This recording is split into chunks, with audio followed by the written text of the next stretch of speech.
For those who can't make love, let love make you a bed of water in a cruise. P.S. Here's some bleeding, stinking flowers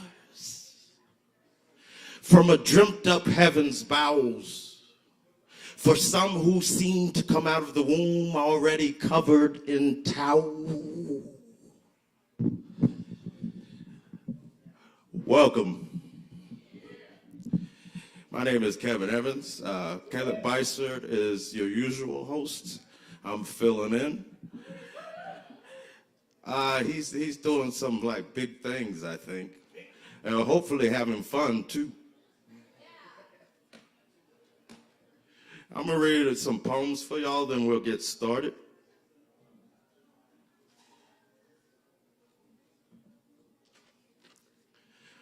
All righty. So this first one is called World and Words. It was written April 21st, 2014. I just stumbled upon it this evening when I was digging for some stuff. Old world, oiled in olives, leaking and choking free at its columns. Trees washed up in the thicket, fogs overflowed, thus washed all over the countryside until autumn sun paling wipes it dry. Minerals and elements have long since been settling into it. Old world movements, mundo viejo, explode into fuego. Though new world cold, nothing new in some chilly corner, I suppose. Must there always be need for hero? Cause to disperse fire from breasts and penises embedded in fire islands of earth. Modern today, world nursed and birthed from hot, mad, bad blood of old conflict, distance and dissonance of crumbled kin, swallowing old world gems.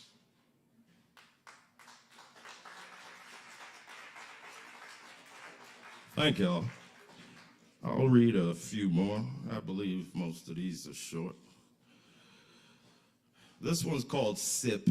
And I guess I can give a little more background to this one because it was written August 4th, 2014.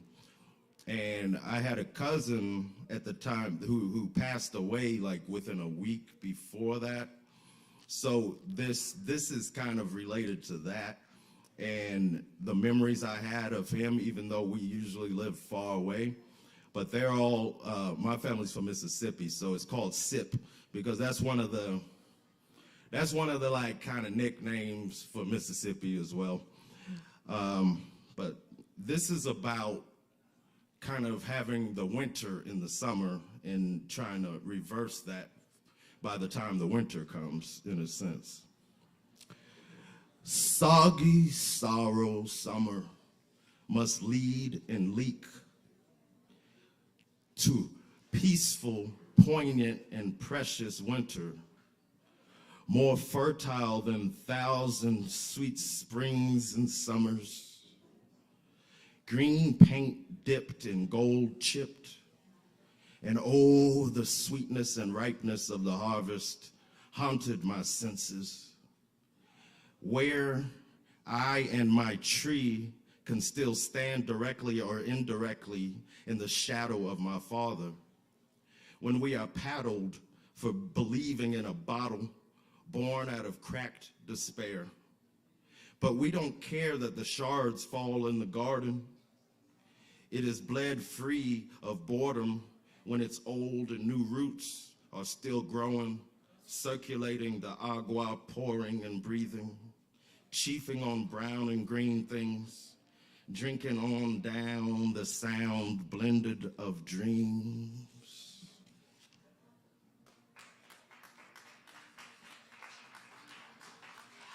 Thanks, and I'll read two more short ones at this time. This one it really wasn't intended to be a poem originally per se. It was kind of a song, but that doesn't matter. It's called Alaska, and you know, it's that time of the year where it's kind of chilly, so I figured I'd read like kind of one of those type of poems. It was written November 16th, 2006. Chasing warm bosoms through winter storms, waiting for the clash of mind and mishatched passions. Aren't such warm, wet convictions designed to die? Out in this Arctic cut, incision freeze into ice on the outside, And so shelter is sought when the sun won't come up all day long, when the sun won't come up all week long, when the sun won't come up all month long. And so I'll ask her to give birth. Let her womb melt the snow in Alaska, Alaska, Alaska. The last call for the drowning, my heart, my love shaking, rattling, spirit browning, so in cold, bottomless sea I'm traveling, for you to be with me, even if only an apparition, bubbly memory, busted pipe dream, chasing hollowed out statues of the dead over the stoically pasted, painted winter trees, swaying and bobbing, crying and begging, reaching for heaven from the tiptoe of the grave. So there's a mistletoe in my eyes. There's a mistletoe teasing me in abyss of the red glass of wine. There's a mistletoe between your thighs. But do we even have the energy, need, and comfort to speak, let alone kissing things we've never felt or seen? 'Cause stranger, you're just as lonely, but I wouldn't want to impose upon your low, slow sinking. Bells ringing for temporary escape, exodus into the pits of the bomb shelter, wine cellar. I mean the basement where I squeeze lemon into river and covered in your sugar, your maple tapped and dripping. And so shelter is sought when the sun won't come up all day long, when the sun won't come up all week long, when the sun won't come up all month long. And so I'll ask her to give birth. Let her womb melt the snow in Alaska, Alaska, Alaska.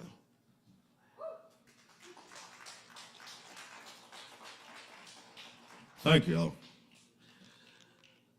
So this one is from October 19th, 2011. I guess it's one of those pieces that you try to use to kind of melt, defrost some things. It's called To Keep the Heart Warm. But what if I can't get my fixes? Busted nut, acorn crunch, upside big head, a bird cage with two coupled finches, lovebirds to the very last day. Wait. What if I can't get my fixes and shit?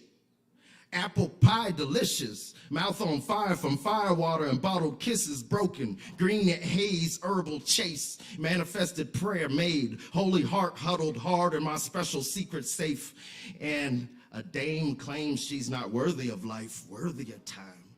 She gets her fixes in the sickest twisted broken mirror images, looking glass fences condensed back into dirt hidden, as if autumn leaves beautifully changing, falling and decomposing. And all the trees are attacking everything they are and want to be. Like they too are hungry. The ground is waiting. The ground is waving. The ground is gravy. The rain, sun, and foliage, the seasoning. The wind just a stirring, current, short wave, burning from the bud, the seed, the leaf to the grave. But what if I can't get my fixes in this way? What if my colors just don't change? Wouldn't our mothers sit still weeping in such a refrain? If we don't believe feasting upon the bottom under evening side of the highway snowfall, cold cough, never alone where ghosts walk. Take my leg, my twig, my tree, my arm, my feet, my seed, my dream, my dawn, but never for long, never for long. Then I get my fix again in a blade of purple blood red light, in a charm to keep the heart warm.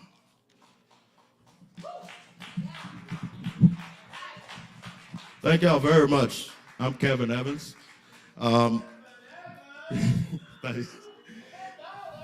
This is the poetry open mic at Southern Kava, and we have come to the first slot.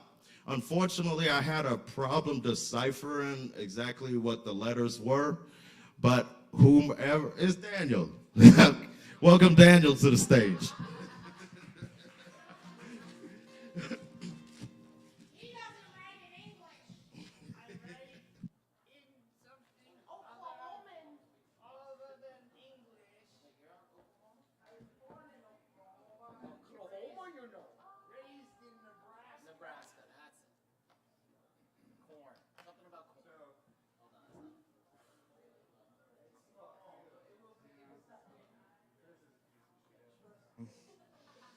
We're going to... Yeah. So I was dared to sing this song. Well, you said you was wrong to ever leave me alone. Now you're sorry, you're lonesome and scared. And you said you'd be happy if you could just come back home. Well, here's a quarter, call someone who cares. Shit, sorry, I gotta look at the lyrics. Call someone who will listen, might give a damn for any one of your sordid affairs.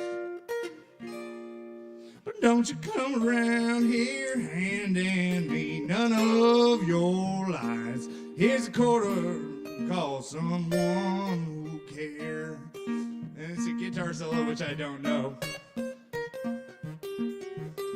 So I'm just gonna do this bullshit.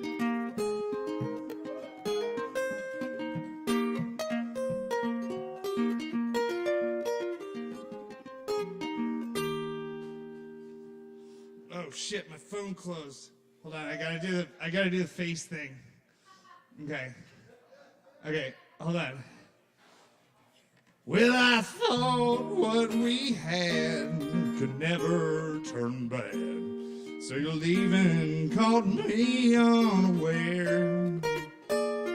But the fact is you've run, that can never be undone. Here's a quarter, call someone who cares.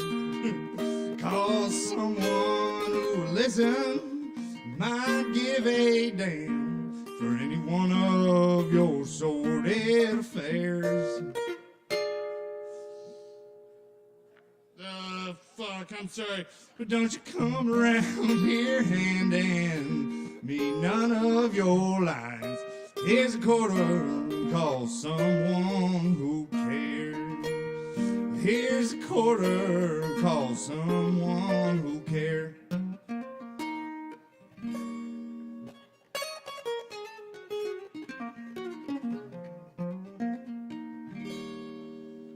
Huh?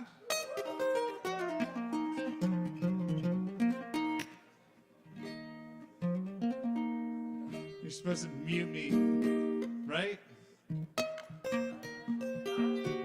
just supposed to keep going? I don't know. Oh shit, it's 2 minutes and... That's cool. Fuck yeah, I'll play more. Hell yeah.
Drop D, sorry.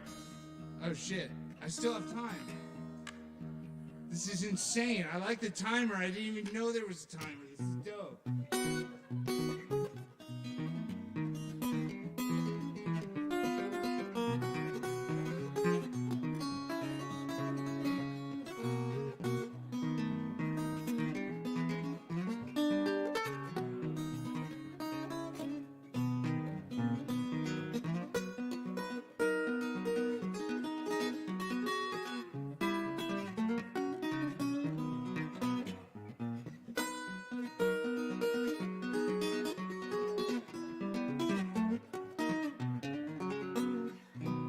Thank you so much. I'm at 5:07. I apologize for going over my time slot.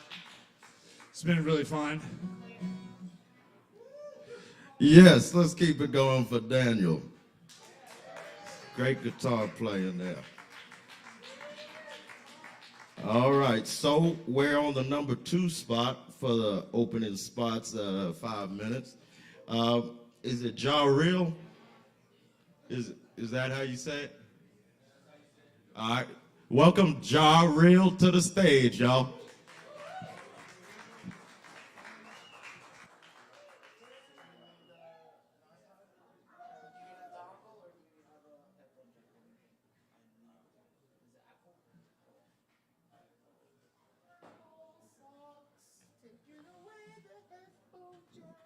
How y'all doing, Kava and Kava? My name is Jarrell G. I'm a regular here. I think I can say that now. I don't come as often as others, but I always love to come and showcase what I do. All right, so tonight I want to perform 2 of my unreleased songs for you guys. One is called, at least one is unreleased. I lied. One is unreleased, one is released. One is called Out of Love, and one is called Numb. I hope you guys enjoy. I'm a singer-songwriter, and I'm actually a recording artist, and I record people. So if you need studio time, come holler at me. All right? There goes nothing. Let me pull my beat up.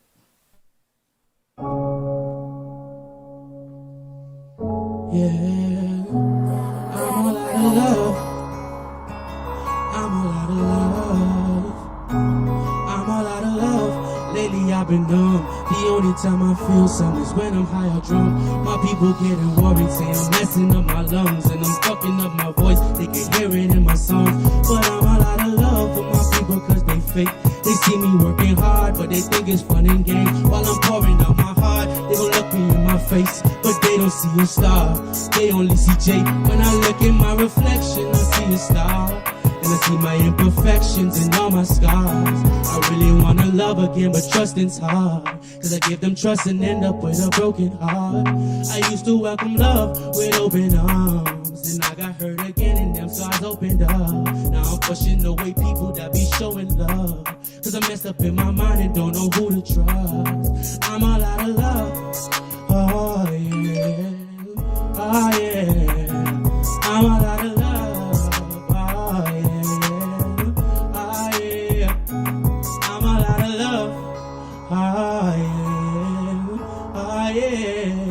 Say I'm all out of love. I'm all out of love. I'm cutting up my friends. They're saying that they riding, but they really just pretend. When nobody's around and that depression's rolling in, they don't pick up when I call. I only got me in the end. I only got myself. So as I'm passing time, I just sit down and I write down everything that's on my mind. If you ask me how I'm doing, yo, I say that I'm alright. But I'm messed up in my mind. I swear that every day's a fight. So many days I cried when all I felt was pain. When I thought I was in love, but really I was getting played. And then I made a promise I would never feel the same. Snatched my heart up out my chest and I threw that shit away. I used to welcome love with open arms. Then I got hurt again and them scars opened up. Now I'm pushing away people that be showing love. Cause I'm messed up in my mind and don't know who to trust. I'm all out of love. Oh yeah. Oh yeah,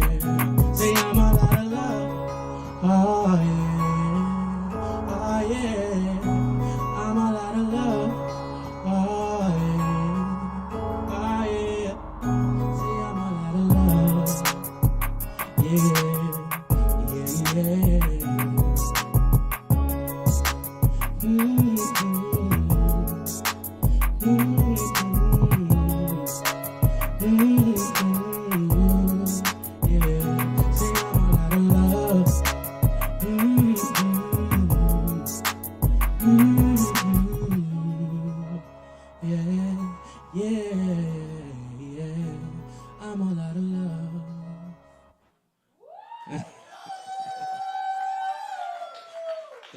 Thank you.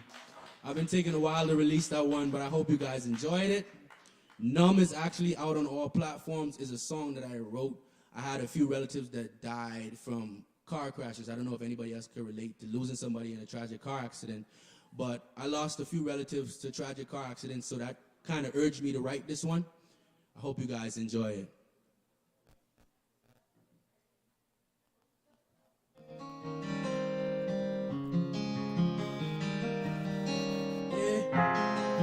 Gotta get a little bit of volume on my mic.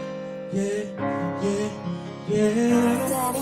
This one for Trey, this for my big brother Ricky, and this for my cousin Malik. Wish I could turn back the time, it's stuck in my mind. I pray that y'all rest in peace. When I got the news, I didn't know what to do. Wondering how could it be, still on my mind. Lately I've been reminiscing and I ain't been getting no sleep. Really I'm down, I just keep going through shit, praying for it to get better. I was just stacking my chips, then I crashed in a whip and I had to fuck up on my cheddar. Still I've been pushing through all of this shit and been keeping the faith and applying the pressure. I'm just trying to keep my head up, praying for shit to get better. Yeah, I'm numb, and I'm running out of love. Hey, yeah, I'm numb, yeah, I'm numb. Ooh, yeah, I'm numb, and I'm running out of love. Hey, yeah, I'm numb, yeah, I'm numb. They see me up, they see me smiling and shit, but really they young and repressed. No longer faking like I got this shit all together, cause really my life is a mess. I'm out of love, still I be showing them love. Really a nigga be stressed, I just keep going through shit, but ain't focused on it. I'm more focused on getting the check. I just been down, but I'm still rocking my crown, praying for shit to get better. I was just stacking my chips, then I crashed in a whip and I had to fuck up on my cheddar. Still I've been pushing through all of this shit and been keeping the faith and applying the pressure. I'm just trying to keep my head up, praying for shit to get better. Yeah, I'm numb, yeah, and I'm running out of love. Yeah, I'm numb, yeah, I'm numb. Ooh, yeah, I'm numb, and I'm running out of love. Yeah, I'm numb, yeah,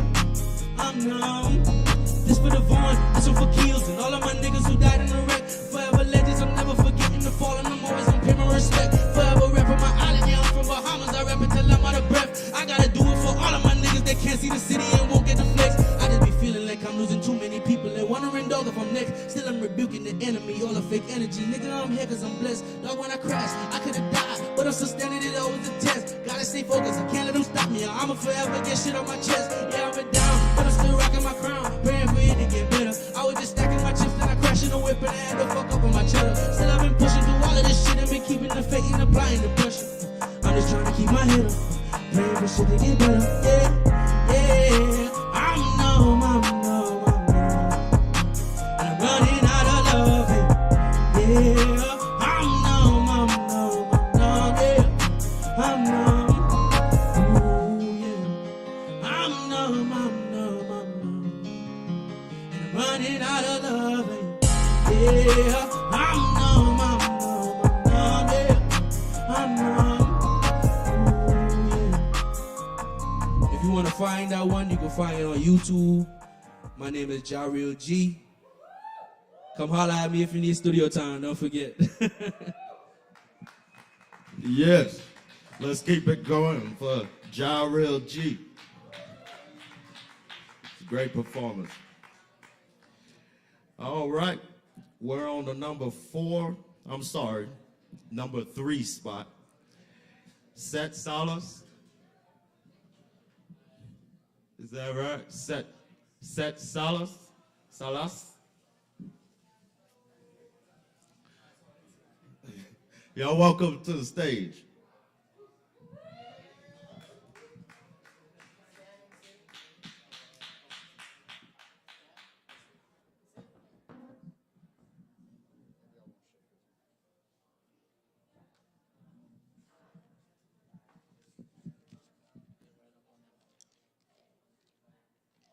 I'm just gonna read them straight through because I don't like explaining.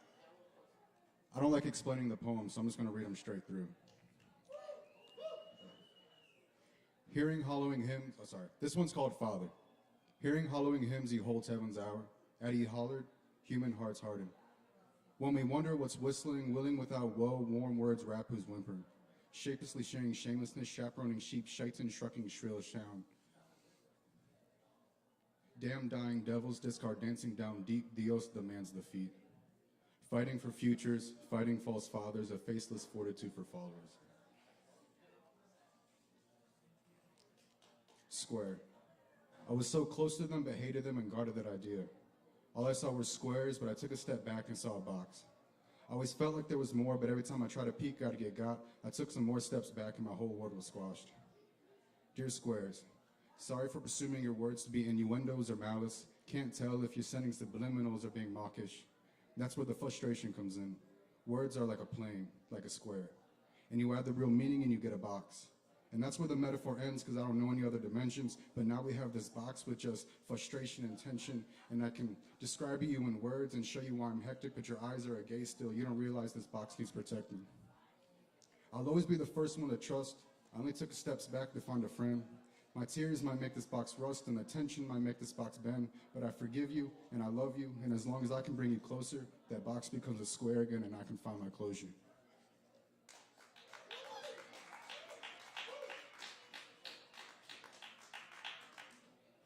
This one's called Triangle.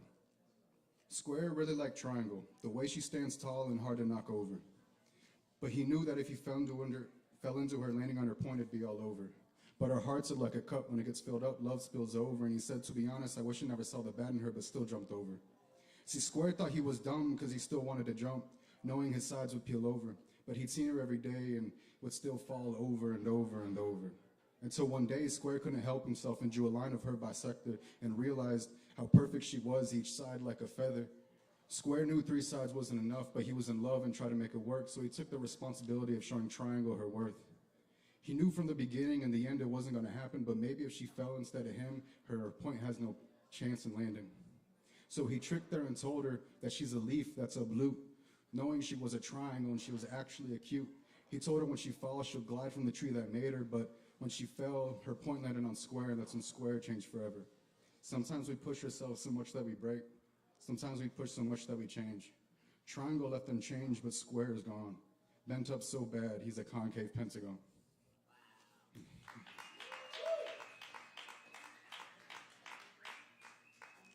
This one's called A Picker. This time I picked a bigger lover. I picked a pretty flower, someone's daughter, someone's heir, my first true love. Her mother really liked me, but her father was aware that I picked another partner. Picked her in the checkout line and asked her for her snap. Then went back to my first love, picked the pieces to put them back. Please don't think I picked her over you. I picked to be alone, but I collapsed. But I missed you and I knew your heart could be sewn, so I'm picking up all the pieces, making sure that you're intact. Please don't, I'm picking to sound stupid, because I picked a mistake. Now I'm picking to leave again because I picked some ego up on the way. I'm picking to go back, so you better pick to leave, but I know you don't know how to, so I'm picking what I fiend. Listen, you need to leave. Right now I'm fine, but if I can't pick my own dopamine, I'll bend the morals of love. Love has two parts, the spiritual and the animalistic, and it seems like my love has devolved to a lover that's insufficient. I've never made choices, never studied the options, just picking easy ways to fill my mind and make it blank.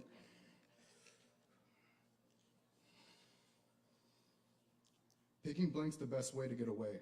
Picking ways to hide the shame of picking pleasure every time I get the chance. Trust me, I'm mad at myself more than you are to me. More than nerds hate Joffrey. Harry Potter's cooler, way cooler, because you watch the mistakes and you watch them forgive. And if I had told you everything before we stopped talking, I'd be more comfortable in my skin. Right now, I'm choosing to move on, but I'm sorry and I can't forget. Thank you.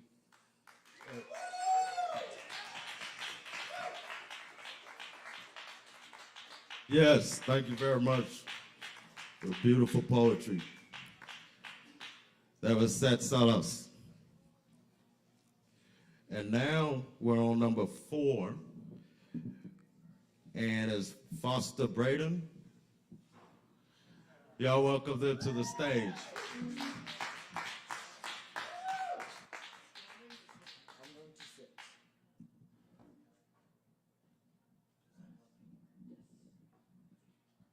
Sweetness.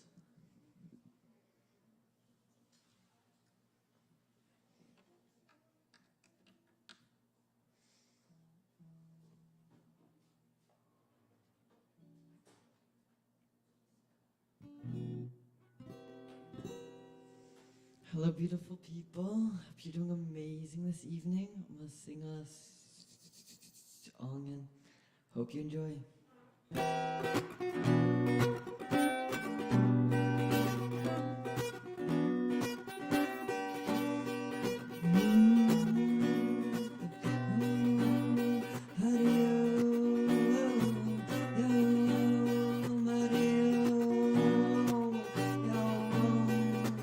Rainbow showers that it's your time to rise. Oh, beyond these lies. Oh, your body is a temple and your health is your wealth. So, brothers and sisters, please take care of yourselves. So we're gonna make it if we make it together. And I feel this dance that goes on forever. Finding a balance between this masculine and feminine. Know that you're divine and unlimited. Limitless. Let's be flowing in the bliss. Here we go. Let's be in this little light. Oh, we can say this war's over. Fly and see inside. And I'm moving on from those old days. And the path that you truly is the way.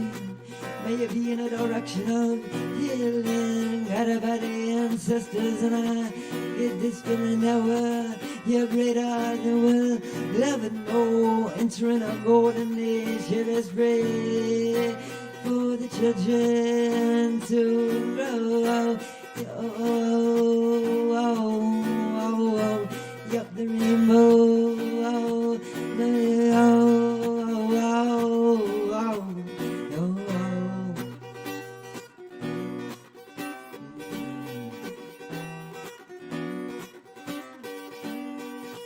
And we all go through these hard times, child. Listen to the signs, and no matter what you do, may love guide you the whole way through. 'Cause all rivers lead to the ocean, connected to oneness. Listen to this motion, no, and all paths lead into that same place where this love bathes, and there's a familiar grace. Rainbow child, remember who you are, that you're divine and you come from the stars.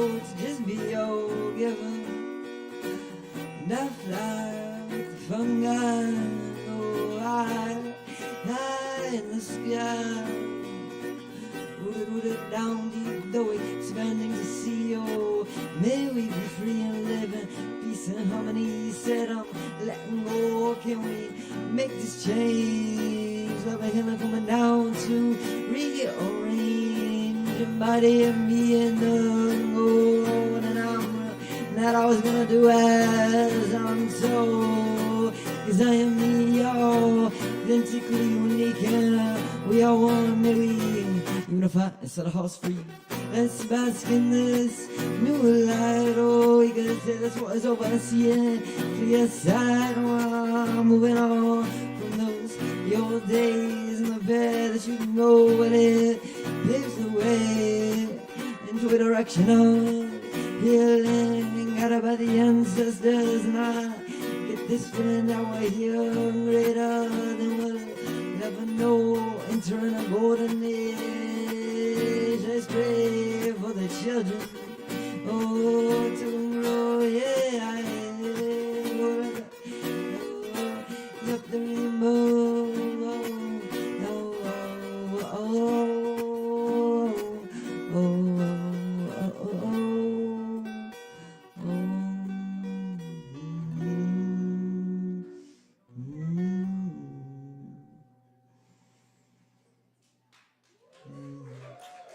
Thank you.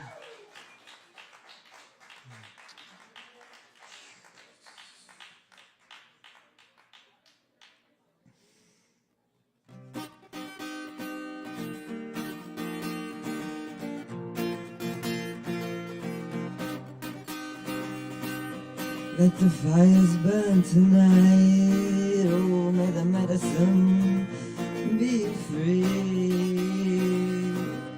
Let the truth be known tonight. Oh, don't let yourself hide. Go and sing to the mountain. Go and sing to the moon. Go and sing to just about everything, 'cause everything is you.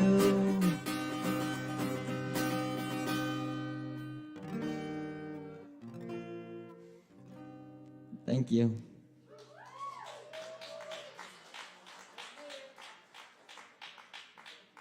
Yes, let's keep it going for Foster Braden. And next up, I believe we have some more poetry from a fellow who's been coming in for a good little while, pouring his heart out up there. So y'all give it up for Rowan Farb.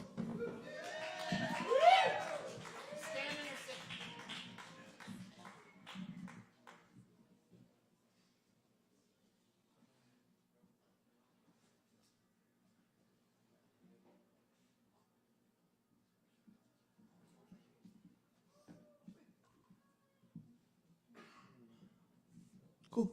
Awesome. All right. Yeah. Hey, I'm gonna read, I think, 3 poems. I just found this book at Mr. K's last week. It's really good. I think it's all. I think it's a collection that someone put together, all about kind of war and the fallout from war, and just kind of with stuff that's been going on the last few weeks. It really moved me. So this is a poem by Carolyn Forsch. It's called Stanzas Against Forgetting, and the collection is Against Forgetting. I thought it was like the flagship title, but I don't think it is. Anyway. You ask neither for glory, nor tears, nor an organ, nor prayers for the dying. 11 years now already, 11 years. All you did was simply take up arms. Death does not blind the eyes of partisans. On the walls of our towns, your faces, black-bearded, wild, and menacing, were spattered like bloodstains to frighten passerby, and moreover, your names were foreign and difficult to pronounce. No one seemed to see you. You, who were French by choice, people averted their eyes from you all day. But during blackout, wandering hands wrote "Died for France" under your photographs. And thanks to that, the mornings were less bleak. By the end of February, when your last hour arrived, everything was the uniform color of frost. It was then that one of you calmly said, bless you all who will survive. I die without hatred for the German people. Adieu to sorrow and to pleasure, adieu to the roses, adieu to life and to light and to the wind. Get married, be happy, and think of me often. You who will remain in the beauty of things when it's all over in Erevan. A full winter sun lights the hills. How beautiful nature is, how broken my heart. But justice will soon follow in our triumphant steps, my beloved, oh my darlings, my orphaned love. I implore you to live and bear a child. They numbered 23 when the guns flowered, 23 who gave their hearts before their time, 23 foreigners who were our brothers, 23 who loved life unto death, 23 who called out La France as they fell. That's the end. I don't know, it's really beautiful. Thank you.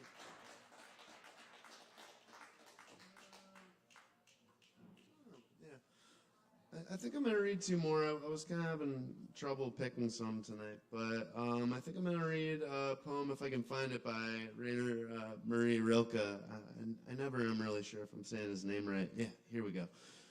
This is my favorite poem he ever wrote. It's kind of biblical. It's called The Death of Moses.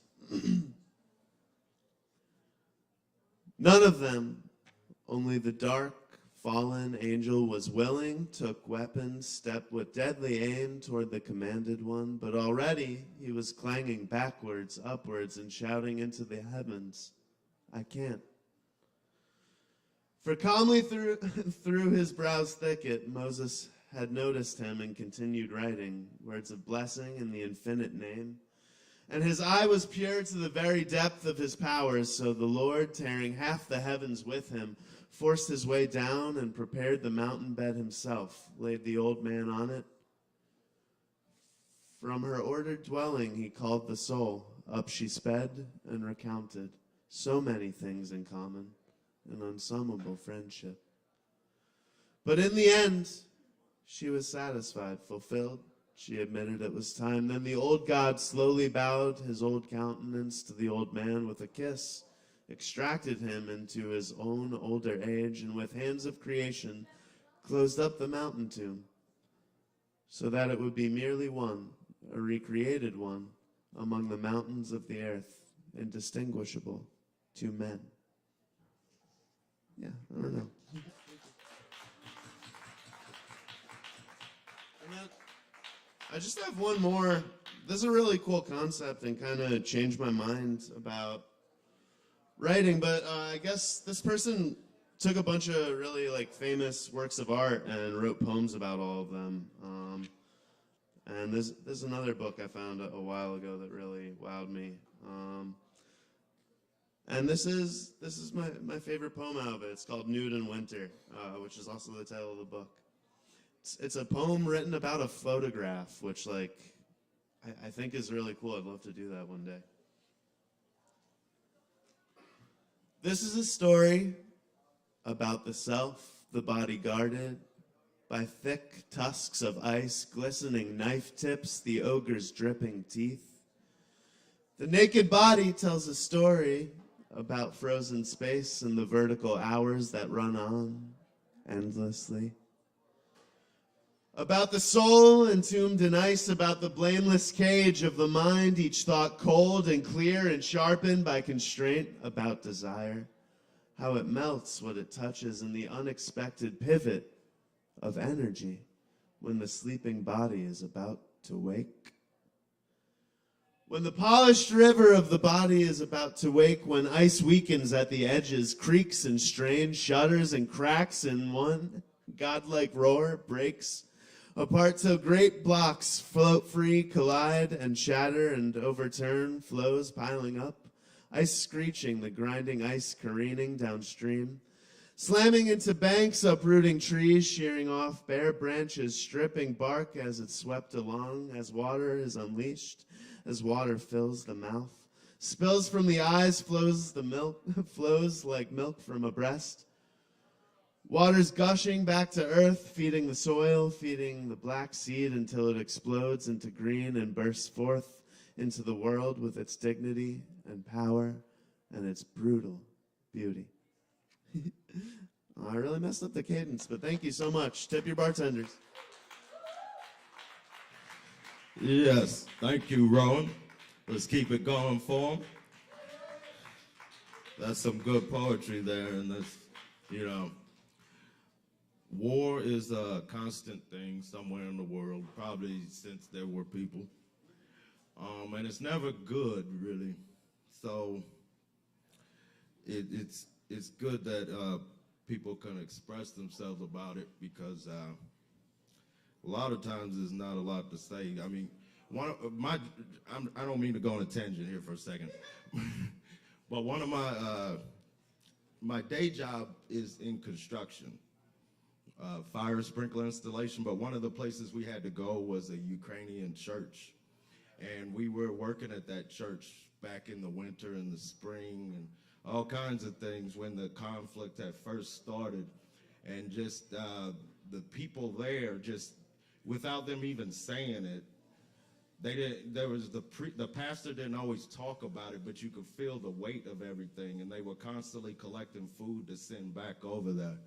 So it's pretty heavy, those kind of things, especially when people have loved ones who don't know how things are going to turn out sometimes. So I appreciate you reading that poetry there. We've still got plenty of lists here.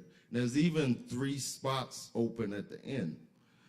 But now we are on the last spot on the 5-minute section, and we've got Lore. Is Lore here? Welcome Lore to the stage, y'all.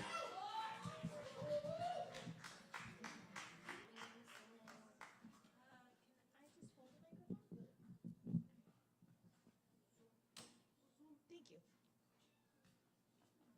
Hello, how are you guys? Good. Oh, good enthusiasm. I do poetry and I sing, but I'm not doing either of those things today. I kind of wanted to start. I wanted to start with this quote from this movie called Vengeance.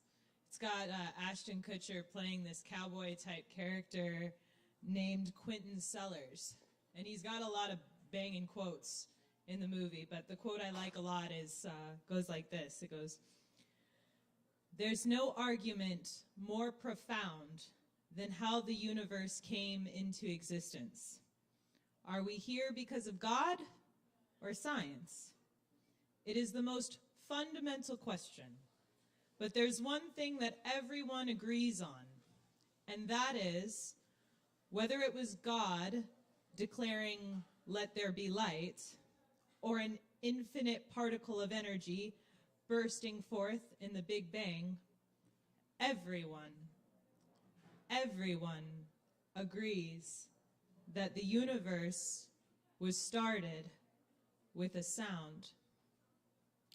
I like this quote a lot. He says a lot of really good quotes in the movie, but I particularly like this quote because last week I talked a little bit about the uniqueness of music to human beings, which I'm not going to talk about now because I don't want to repeat myself, but I'd like to take things a step further and say that while maybe that one sound started it, that we all create a sound in this orchestra of the universe, that big bang or that declaration that was just the beginning. And since then, the earth formed, and then our ancestors formed, and then we formed, each of us, and we're creating this sound, this resonance that our existence is making here on this planet. And I think that's really, really profound and very special. And I think it's very interesting because this open mic is typically quite busy. And so you have a lot of people coming here, wanting to share their creation, to share their voice, to create, like share the sound that they're making, because I think we're all creators. You know, I believe we were created, you know, by something. But we, in turn, we also create. We are creators too, whether that's poetry or music. But some of us create more abstract things like engineers and stuff that I don't understand, you know, but we're all creating something. Or some of us create babies, and that's a big thing, and it takes a lot of skill to do. So all of us are creating something, and all of us, I think, want to share our creations. We all want to, I sense almost this desperation in human beings, in myself too, to share ourselves, you know. It's so important to us to share ourselves. So you get up here, and like people, when you're up here, this is intimidating, man. Like, I don't care how much like experience you have. It's very intimidating to be on a stage and have a lot of people watching you. Thank you. Yeah, well, good for you guys too, because you were on the stage too. But we do it anyway. You know, you do it anyway. Why do we do it? Because we want to be heard. Because when you're up here, you can take all of the pain and all of the sadness and all of the times that, oh, that wasn't very good, or I wasn't good enough, or I didn't really deserve that. And you transmutate it into your creation, and then you get to share it with people. That's so powerful, because you're taking something that would otherwise hurt you, and you're sharing it with other people who are going to listen to it, process it, take it in themselves, and it's going to do something for them. And I think that this system that we have, this resonance that we're all creating together, all of our creations are all sort of conglomerating into this big, massive orchestra, all this sound all around us. And I think there are times where we're really, really in the zone and in the element, and we're part of that sound. And we can feel it, like when you get chills. Man, there were people up here that give me chills, you know, or you hear a song and you're like, this is a jammer. Like, I saw you earlier when we were waiting for sign up, like we were jamming. Like, there's like this sensation, it just comes over you. You don't have to try for it. It just happens, and it's like electricity, and it buzzes through you. And I think the best way I can describe this is magic, which I did talk about last week as well. And I talked a bit about how I'm starting this podcast and da-da-da, but the podcast, if you want to get involved, I would love to hear your stories and stuff. If you like what I'm talking about, I want to hear from you, but I'm almost going to go over time. But I just wanted to give this takeaway that I don't really care so much about promoting my podcast so much as I care about bringing to your attention that we are all here together, sharing our creations and sharing ourselves, and that's so fantastically powerful and so incredibly important and so special. And so no matter what kind of a job that you do or you think you did, just know like how vital you are, how special you are, how important this is, and how truly magical this is. And I could talk about magic for a long time, but I am definitely out of time. So thank you guys for listening. Yes, thank you very much, Laura. Well put. And before we continue on with the open mic, I'm going to read just a little bit.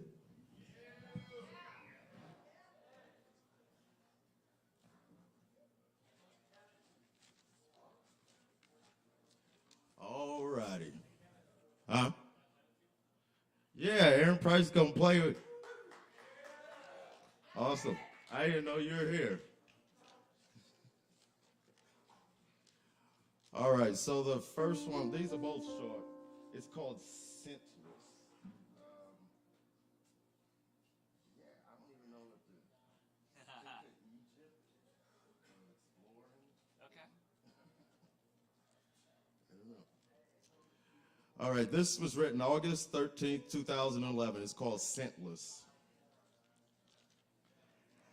I see you sniffing out some weird shadows.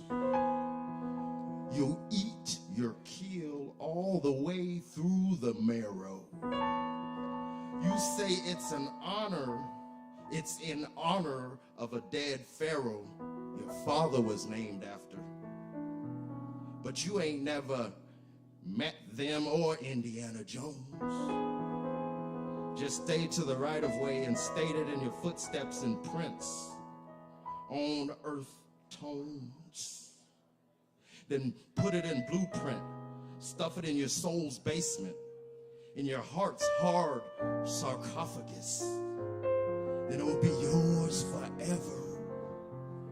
Even when the winter ebony shiver, hours of afterlife mystical vanished power hits.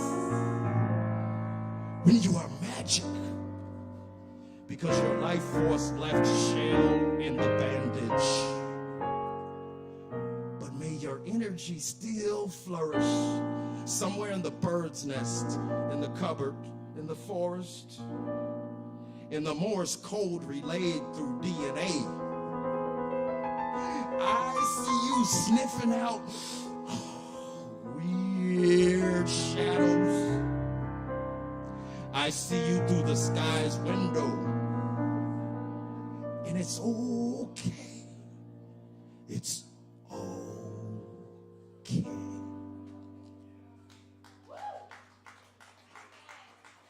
Thanks. This next one, I guess to some people it may be a bit controversial. It's called The Wife of Jesus. And it was some years back. I see this was written September 18, 2012. But basically, some years back, I was reading something that hypothesized that, let's say, Jesus is the actual person that existed. I'm not asking anybody's beliefs or questioning them or anything. But they said Jesus had a wife. So I wrote a poem about that. It's called The Wife of Jesus.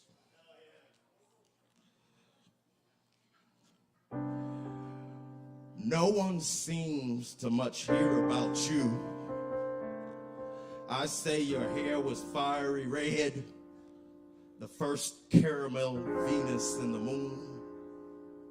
But you must have been so modest in no shoes, and only one dress, and only so many thorns to weave into your head. Must have been such a quiet, special, heavy shadow to live in. And when you are the other half, things must be a bit different. Would you be able to mention any children? Or would you have to say the whole wide world contains many of them? Did your father-in-law approve of you? Did he believe that you suited the mood when the movement must flow through and through? Did your husband mention you and show you to dote upon you? Or were you disguised as one of the town's prostitutes? A trollop in the most meager shoes and the easiest blues. When you make love, I bet you call his name. Oh yes, you call his whole name. And perhaps such a love spread so thin yet so wide would seem like you were the most special, sentimental kind of human prize. Delight in God's son's eyes. So you must be in the tower amongst the most treasured and favored angels. Just one question. Where were you?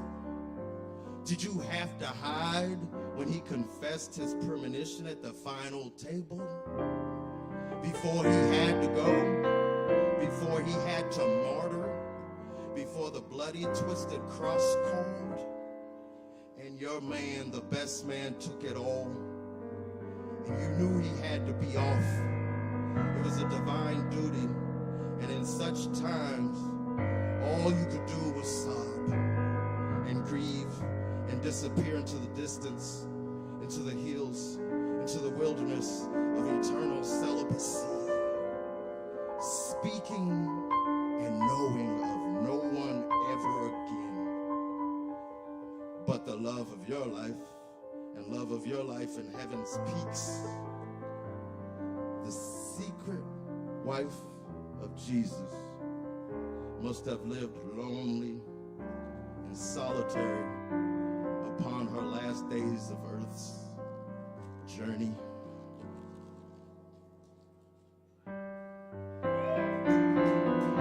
Thank y'all.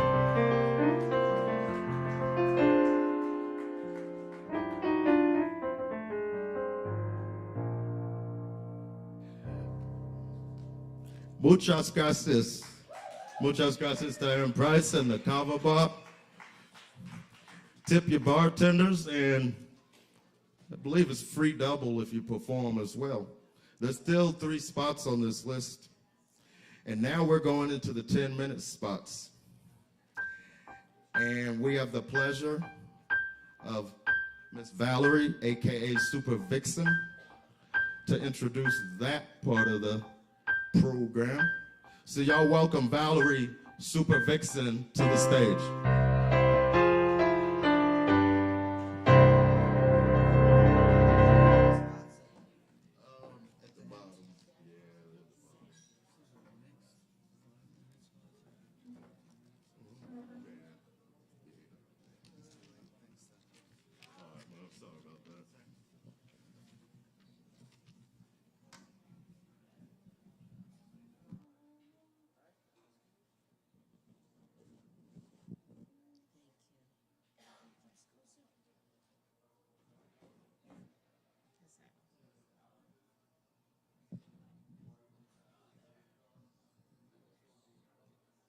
Thank you. Good evening. This is your girl Valerie, aka High Breeze, the Super Vixen. I'm a conversationalist. Tonight I'm a storyteller. I'm one of the new DJs at 103.3 FM Asheville. We're talking about Wednesday mornings from 8 to 9. Do all the things, interviews, music, inspiration, you name it, we do it, you know. And thanks for everyone's support for our community radio. For this year, we were nominated as #1 community radio. Thank you. So, you know, we're doing it. So, a few weeks back, I told you that I found a book that I've rebought a bazillion times before, and it's called Wisdom Tales by Heather Forrest. I wanted to kind of bring back the concept of storytelling that may encourage introspection and for us to become wiser and to kind of tap back into a time when you were a child. So yes, I am enchanting your asses this evening. I'm taking you back to the moment in time where you were a young one that was willing to receive wisdom easily through storytelling. I'm taking you back, erasing some of that negative karma and blockage so that you can receive. And you're in a safe space of comfort, safe and comfortable. This story is from England, and it's called 3 Wishes.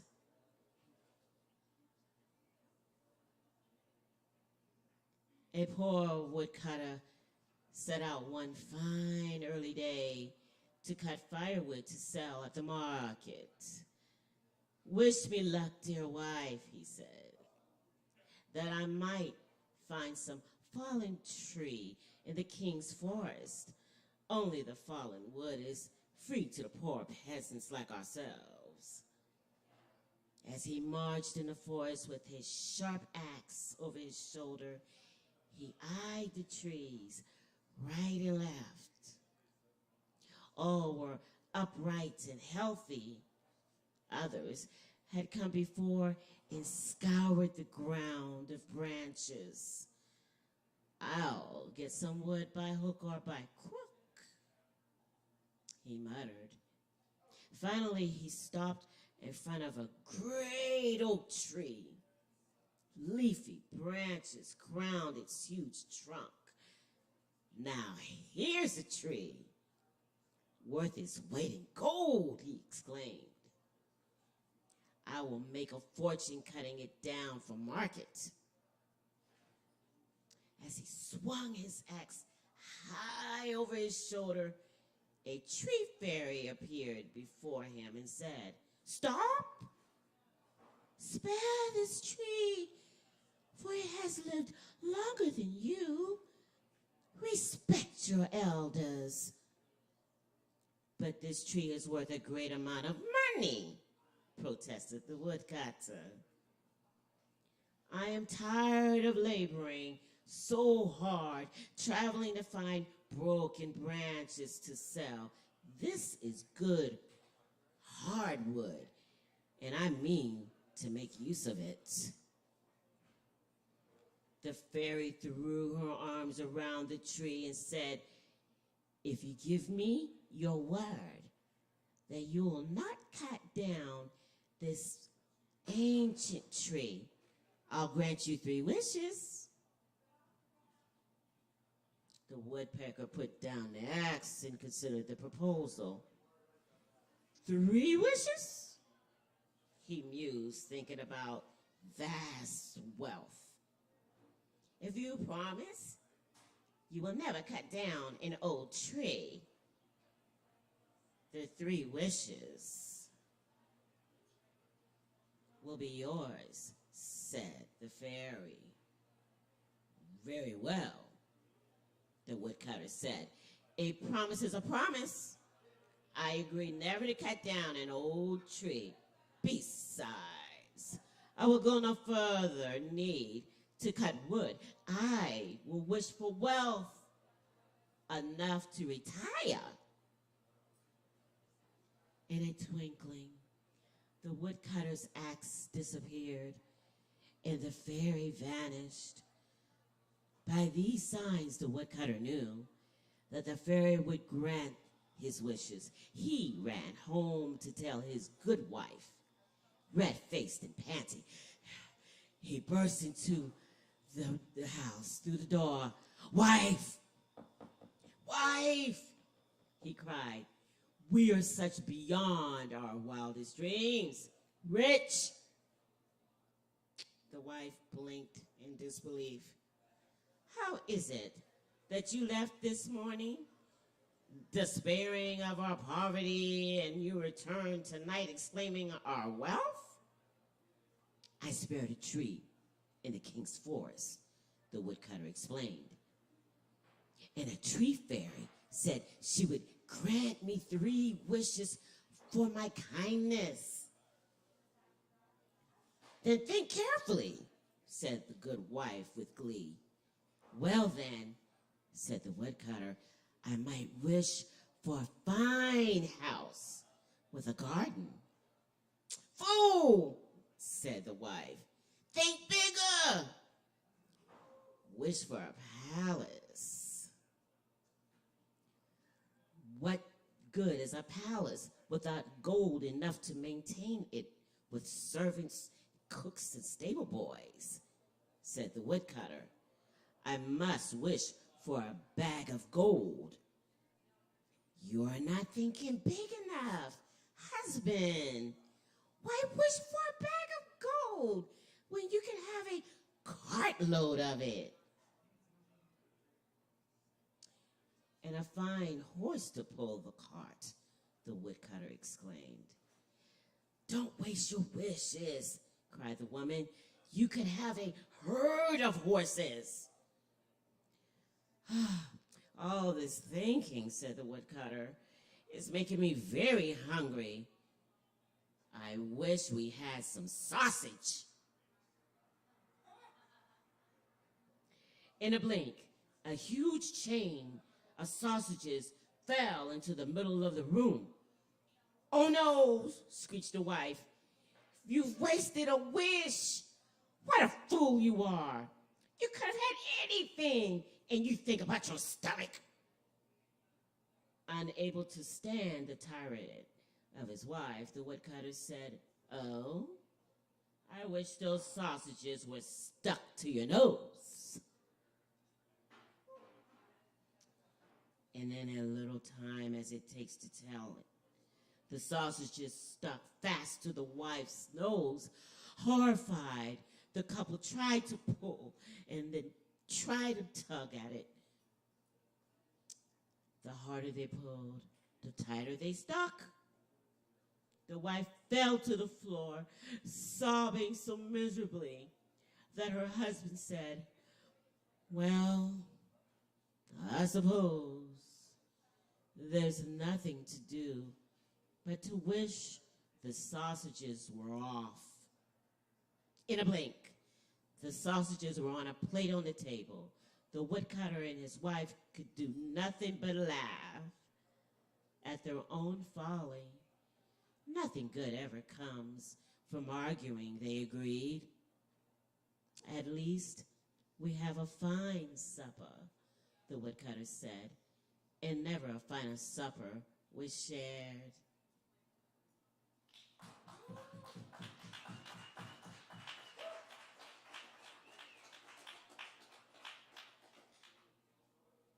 Now this story is called The Wooden Bowl. It's from Germany. I really loved this story when I read this to the young ones back in the day. There was a celebration on the day that the old man came to live on a small farm owned by his son and his son's young wife. A fine meal of freshly grown vegetables and home-baked bread was set out on the table. The couple covered a new bed and small adjoining room with a warm cover and soft pillow. We hope you will be comfortable here, said the son as he carried his father's few belongings into the room. As long as I have my family around me, the old man said, wiping a tear from his eye. I will be happy. Perhaps there is still enough strength in these old limbs to help a bit on your farm. I want to be useful. You are welcome to work as you will or rest when you want, Father, said the son. The next early day, the old man dressed himself in work clothes and went out to the barn to feed the pigs and chickens. He scooped the chicken feed into a wooden bowl and scattered it about the yard. He watched with amusement as the rooster strutted. Oh, to be young again, he sighed to himself as he rubbed his stiff hands to subdue the pain he felt in his old joints. Each day, the old man did as much as his body would allow, and each night he sat with his son and his son's wife at dinner. He noticed the swelling of his daughter-in-law's belly and eagerly looked forward to the day when his first grandchild would be born. Days melted into months, and finally the child arrived. The old man held his grandson with great tenderness. He recalled his own son's small face as he gazed with wonder at the tiny eyes that stared back at him. Be careful how you hold him, said the young wife. Your hands are trembling. The old man had noticed it too. The dull pain he felt in his joints had increased each day, and now his hands were betraying him. Don't drop him, exclaimed the wife, who wardly snatched the child away. After that, the old man's changes came quickly. By the time the small boy could sit up by himself, the old man found it harder to cast the chicken feed from the feeding bowl. His hands could not grip a pitchfork. His son tried to ignore his father's aging. By the time the grandson could walk, the old man could not stride any longer into the barn. His steps were slow. His back was beginning to stoop. He worked as he could, but did not accomplish much. Times were hard, and the son had to let most of the farm help go. Now he worked from early hours to sunset along with his wife. The old man tended the little boy, but could hardly keep up with him. One night, after a grueling day in the fields, the son and his tired wife sat down to a hastily prepared dinner. The boy sat next to the grandpa as the wife placed a large bowl of porridge on the table. Times have been better, she sighed. I am looking forward to the first fresh vegetable crops. Grandpa tried to ladle some porridge. His hands shook so much that he toppled the bowl onto the dusty floor. How clumsy, the wife shouted. It was more than the old man could bear. He slowly got up and left the table. His son ignored the problem and sat silently as his grumbling wife cleaned up the mess. Each day, the old man's condition worsened. He began to drool. The wife sat at a small table in the corner away from the family as they ate. She moved them away from the family. One night, the old man's trembling hand knocked his porcelain eating bowl off his little table. It landed with a crash and broke on the floor. The wife went out to the barn and got the wooden bowl used for chicken feed. She filled it with food and served the old man another supper. Now, here's one you won't break, she said. Her husband stared into the distance and again said nothing. One day, when the young child was older and had learned to speak, his father and mother found him industriously chipping away with a stone at a chunk of wood. What are you doing? The boy's father asked. His son replied, I am making you each a present. What could it be? His father asked with delight. I am making the wooden chicken feed bowls I will give you and Mama to eat from when you are old, said the boy. The boy's words stunned the father. The future loomed before him, and he saw himself old and forgotten. When his vision cleared, he noticed his frail father sitting alone in the corner. He gathered the old man in his arms and led him to the table and set a place for him with their best dishes. That night, as the young boy watched his father feed the old grandpa gingerly with a silver spoon. He handed his wife a cloth napkin, and she gently wiped the old man's drooling lips.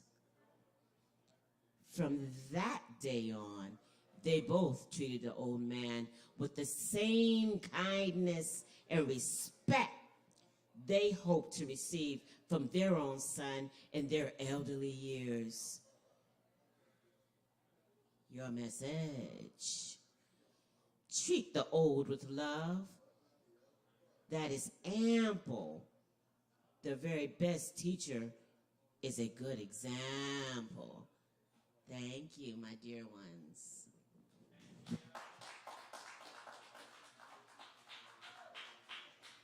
Thank you, Valerie. Let's keep it going for Valerie, aka Super Vixen. And I thank all of y'all for joining tonight. I know when it's like cold and bitter the way it's been the past few days, you don't want to do anything sometimes or go anywhere. So this is always a treat. And next up, we have Nicholas on the stage. I think he's gonna do some songs for y'all. Y'all please welcome Nicholas to the stage.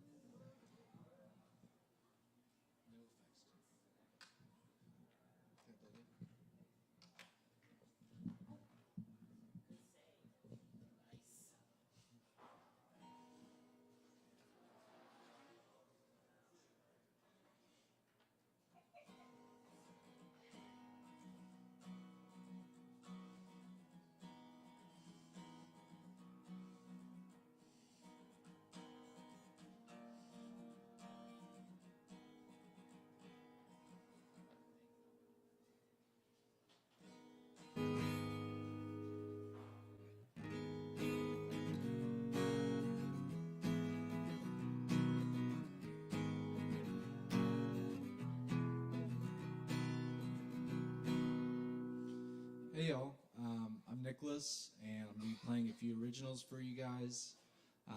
This first one is called Beyond, and the inspiration behind it comes from the feeling you get when something is beyond yourself, you know, like mystical experience, what have you. So I hope you can relate.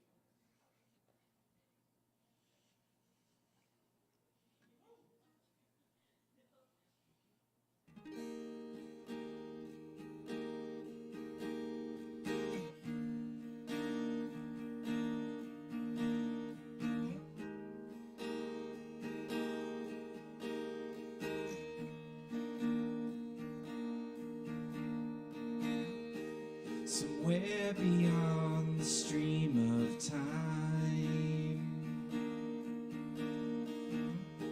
somewhere beyond you'll find there is a certain state, there is a feeling to embrace.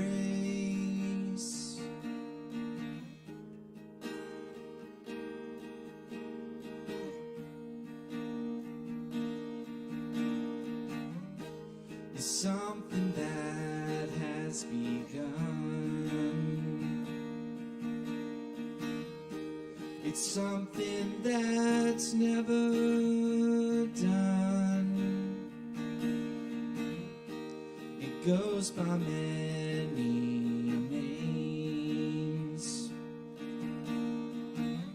but the energy's the same, and the spirit is living in you and me.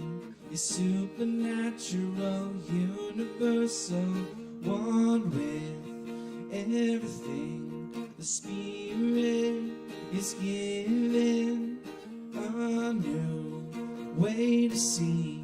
It's metaphysical, meaningful, one with being somewhere way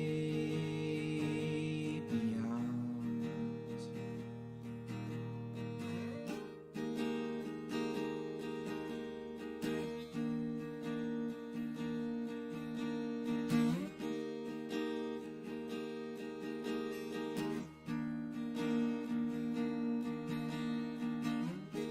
It's not about who is God, 'cause you're the one who goes beyond. It's not about who's right or wrong. What matters is we all belong, and the Spirit is living in you and me.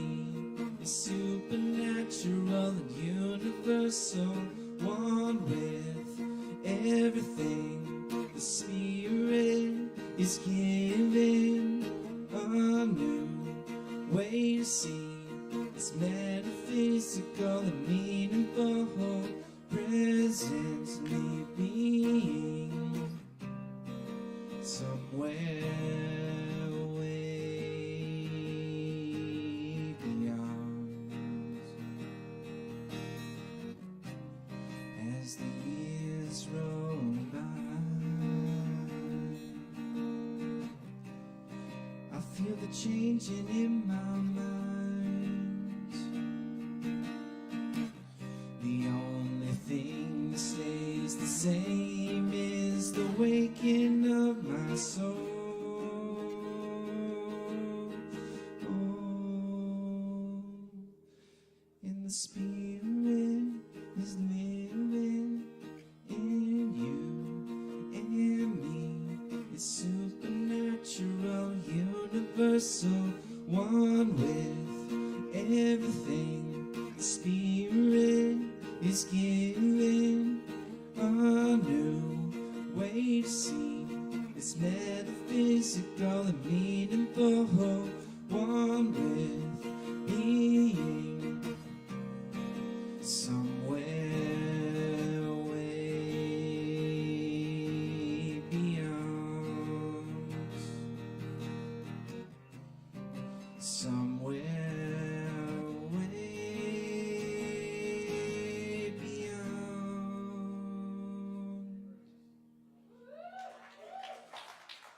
Thank you. This next song I'm going to play is called The Way, and it's one of my older ones. You can find it on Spotify if you look up Nicholas Poulos. Yeah, here it goes.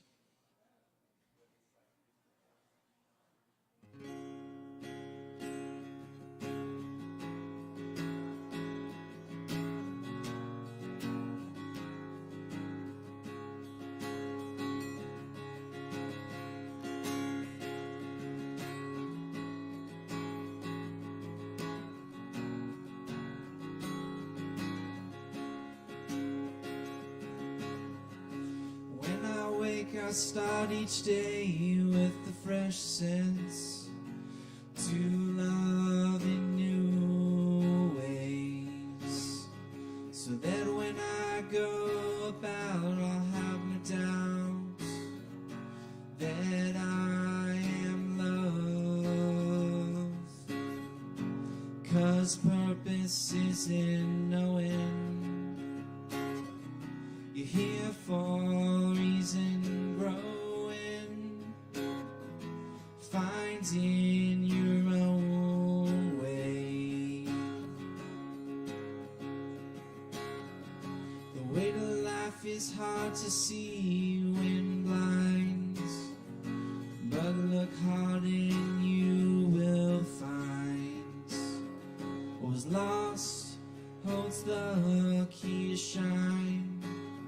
From yesterday's pain you didn't love divine. A seed will grow, just give it time. And let love grow, dear friends of mine. You see the balance intertwined.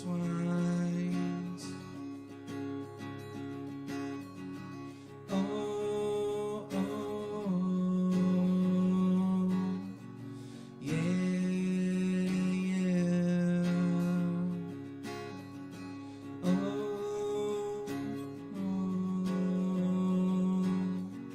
yeah, yeah. And when I'm on my way, I try to exercise the soul, body, and the minds. 'Cause truth may seem hard to really know unless you let the three unfold. And purpose is in knowing you're here for a reason, growing, finding your own way. The weight of life is hard to see when blind, but look hard and you will find what was lost holds the key to shine. From yesterday's pain, yielding love divine. A seed will grow, just give it time. And let love grow, dear friends of mine. See the balance intertwined.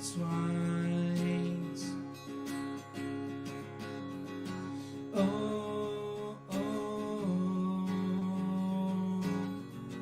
yeah, yeah. Oh, oh, yeah, yeah. So when you see the need for healing, show some grace and love unyielding, 'cause the hardest part of love is knowing it's meant for everyone. And when I lay my head to rest, I pray my soul be continued blessed, knowing well I tried my best to live in love that manifest. 'Cause purpose is in knowing you're here for a reason, growing, finding your own way. Oh, oh, yeah, yeah. Oh, oh,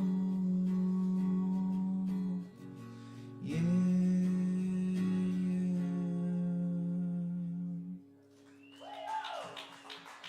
Thank you all so much.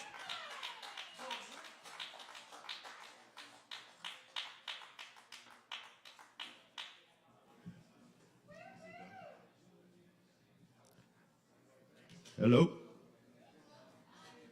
Sorry about that, y'all. Thank you, Nicholas, for that. Let's keep it going for him.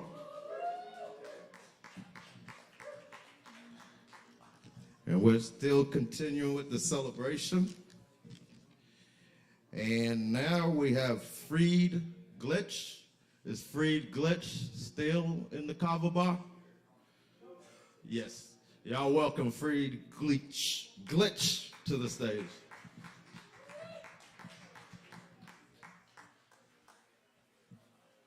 Yo, what's up, Asheville? How everybody doing tonight?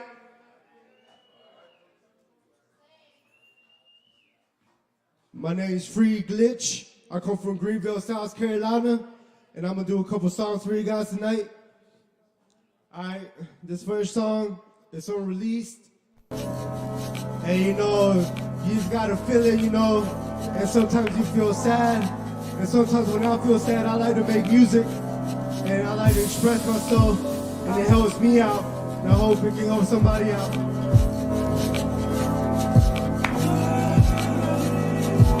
My name's Free Glitch.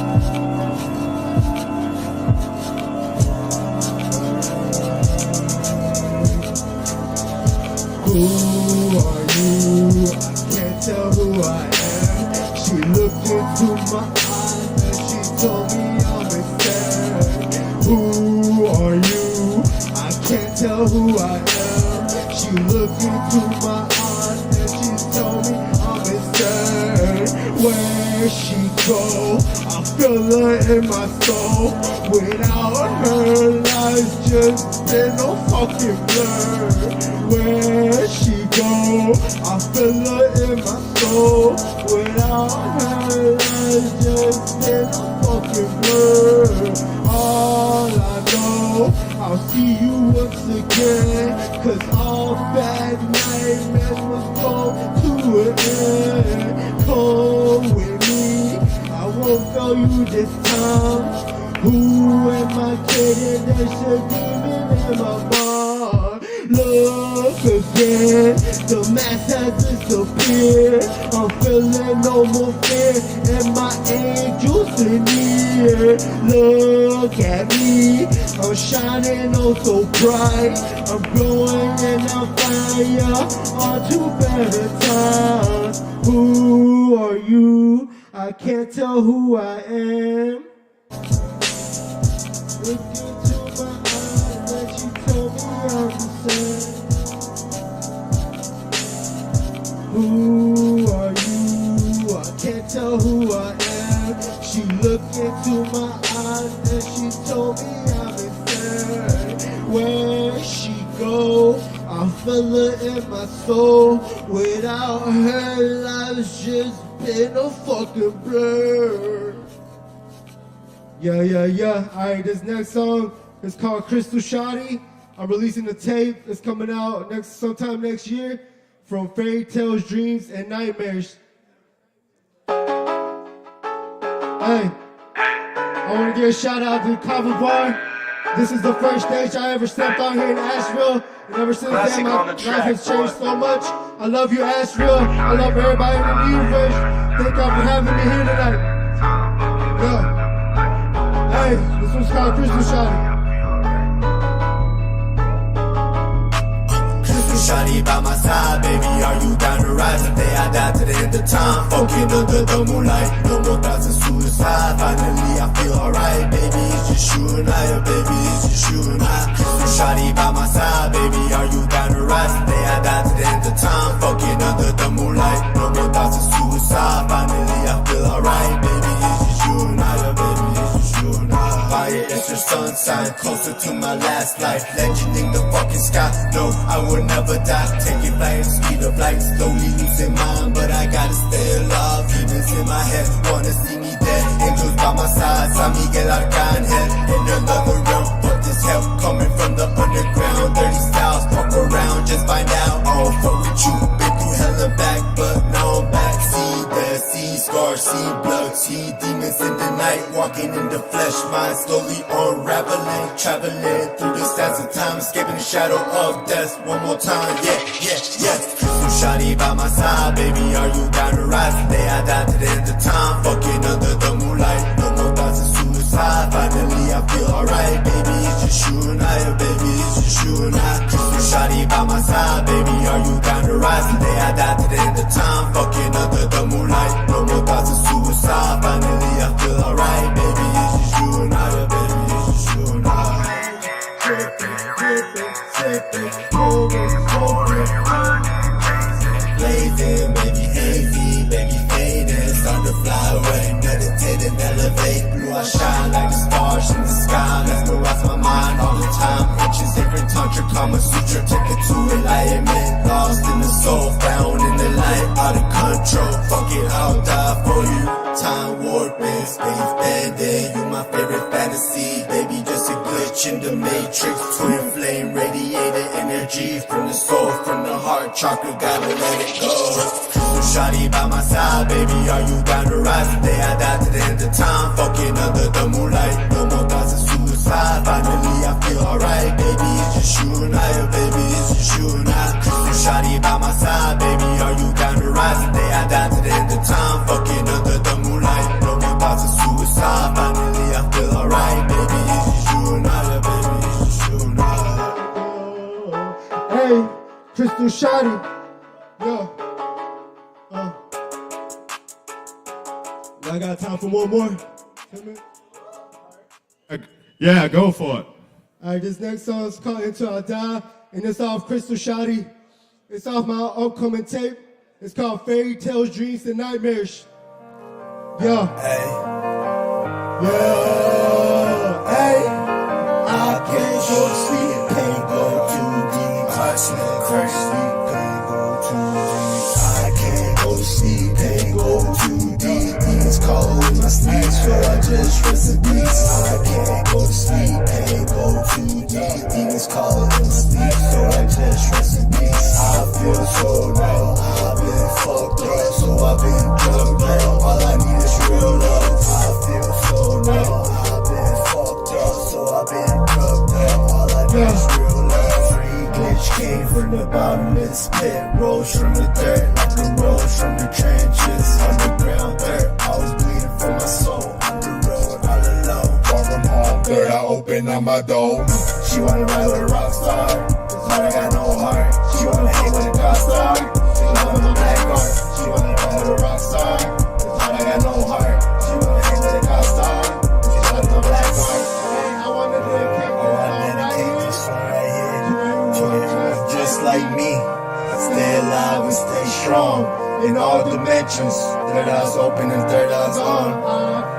I can't go to sleep, can't go too deep. Demons calling in my sleep, so I just rest in peace. I can't go to sleep, can't go too deep. Demons calling in my sleep, so I just rest in peace. I feel so low, I've been fucked up, so I've been drugged up. All I need is real love. I feel so low, I've been fucked up, so I've been drugged up. All I need is real love.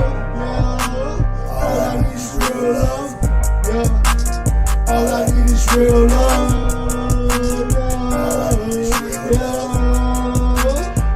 Yeah, I'm Free Glitch. Thank y'all for having me tonight. Y'all can follow me on Instagram, Free Glitch 444, on my Facebook, Alex Glitch. I love you, Asheville. Thank y'all so much.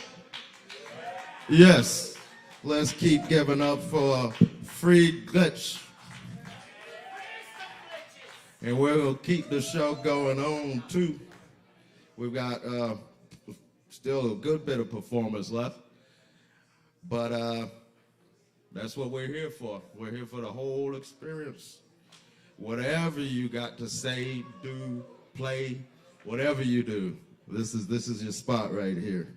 Best open mic in the state. I'm gonna call it.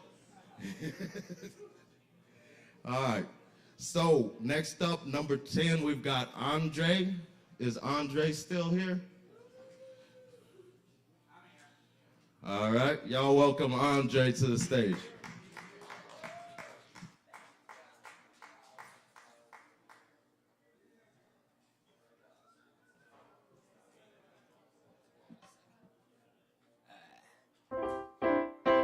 Perfect. I mean, I love it. Thank you, thank you. Okay, I'll be playing a Dresden Dolls. I'm not sure what else yet, so. This first one is called Coin Operated Boy.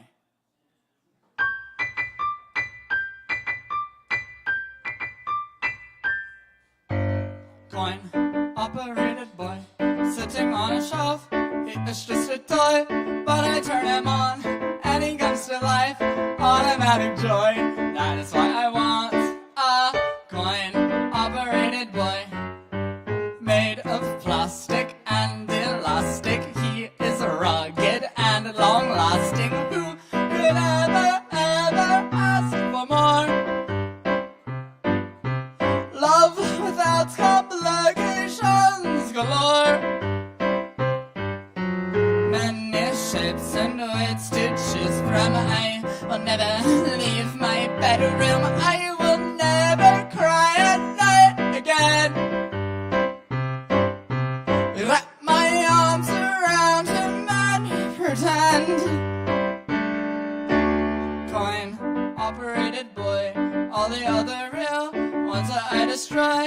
Again and again, to my new end. I'll never let him go, and I'll never be alone, and I'll never let him go, and I'll never be alone go, and I'll never be alone go, and I'll never be alone go, and I'll never be alone go, and I'll never be alone go, and I'll never be alone go, and I'll never be alone go, and I'll never be alone go, and I'll never be alone go. Not with my coin-operated boy.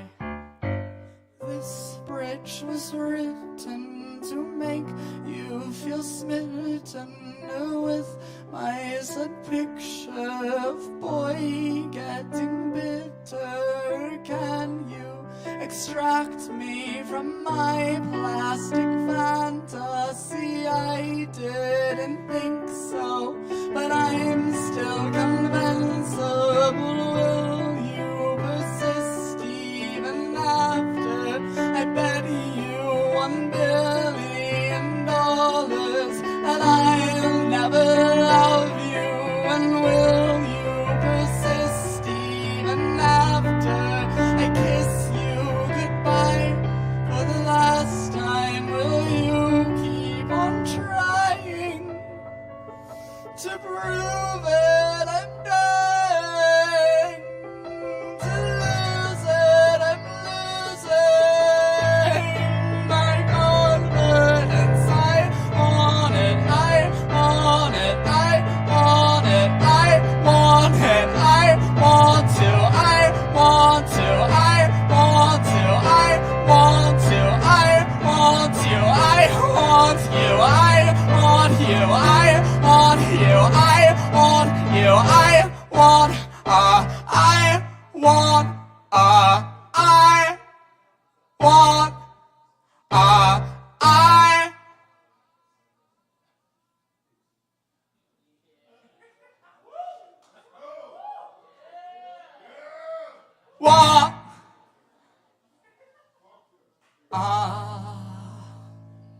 Coin-operated boy.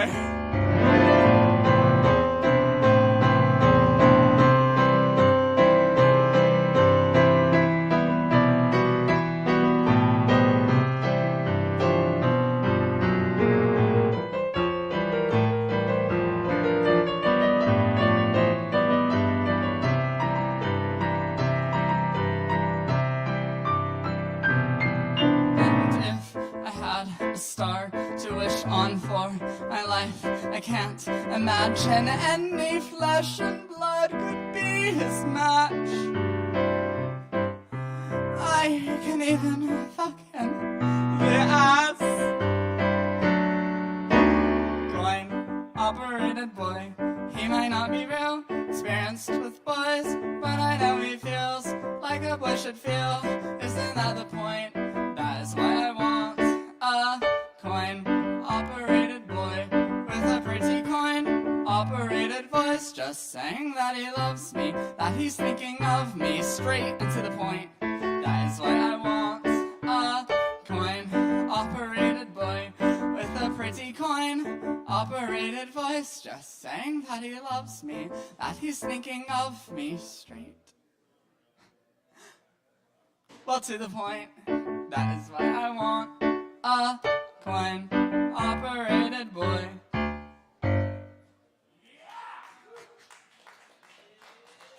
Thank you all so very much. Okay. What is next? I want to try a difficult song, and if it goes to shit, then I don't live here.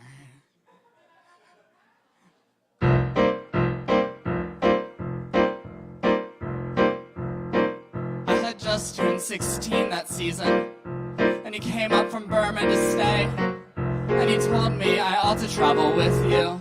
You were sure it would be okay. When I asked how you earned your living, I can still hear what you said to me. You said some kind of job by the railway, and had nothing to do with the sea. You said a lot, Johnny, all one big lie. Johnny, you cheated me blind. Johnny, since the moment we met, I hate you so. Johnny, when you stand there grinning, Johnny, take that damn pipe out of your mouth, you rat. Surabaya, Johnny. No one's meaner than you. Surabaya, Johnny.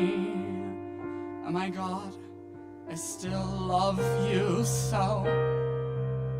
Surabaya, Johnny. Why am I feeling so blue? You have no heart, Johnny, and I still love you so.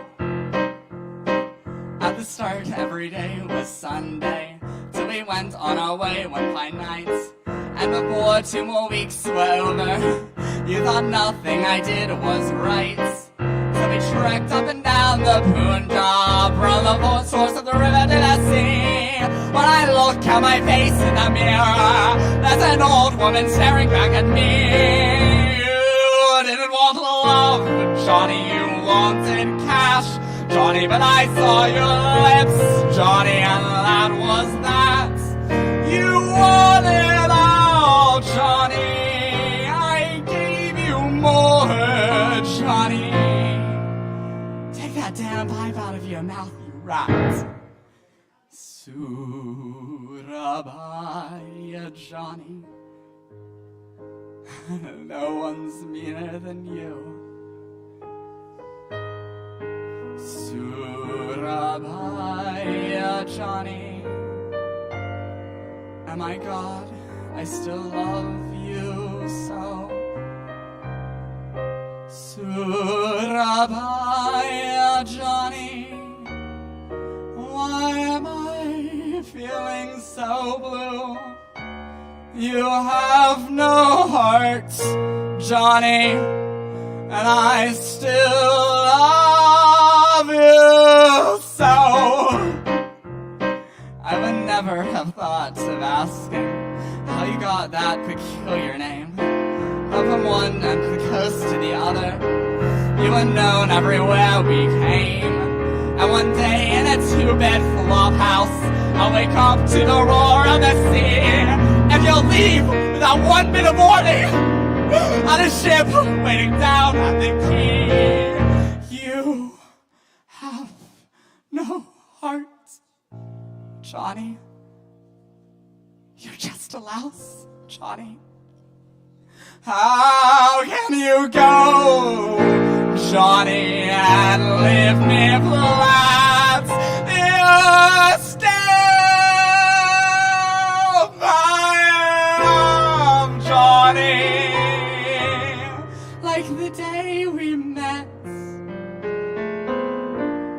Take that damn pipe out of your mouth, you rat.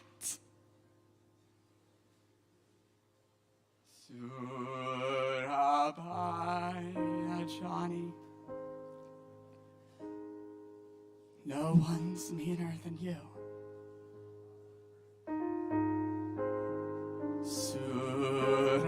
Surabaya, Johnny. Oh my God, I still love you so. Surabaya, Johnny. Why am I feeling so blue? You have no heart, Johnny, and I still love you so.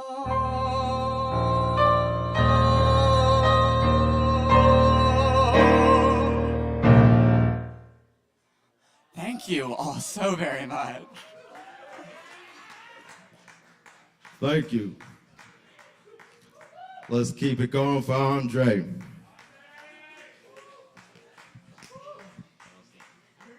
And next up, we've got a special treat. Next up, we've got a special treat. A local poet, originally from Madison County, Mr. Keith Flynn, and he's going to be performing with Aaron Price. Keith and Caleb just finished a reading earlier today at the Fairview. Is it the Fairview Library? So they're still in poetry mode and poetry zone as always. So we're going to have us a special treat here. Keith Flynn and Aaron Price. Y'all welcome to the stage.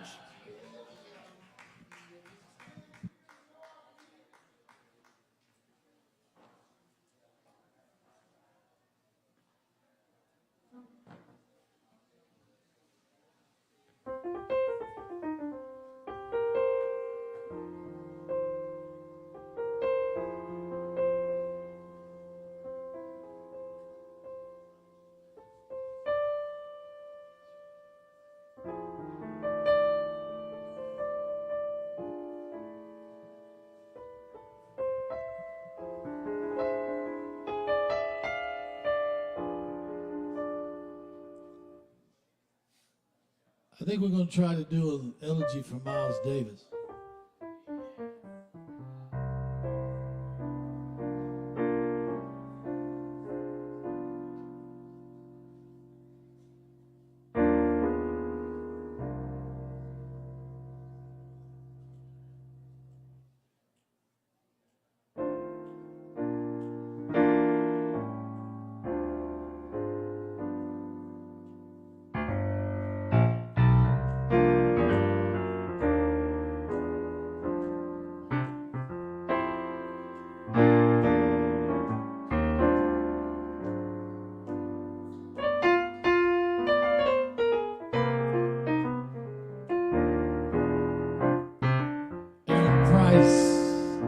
On piano.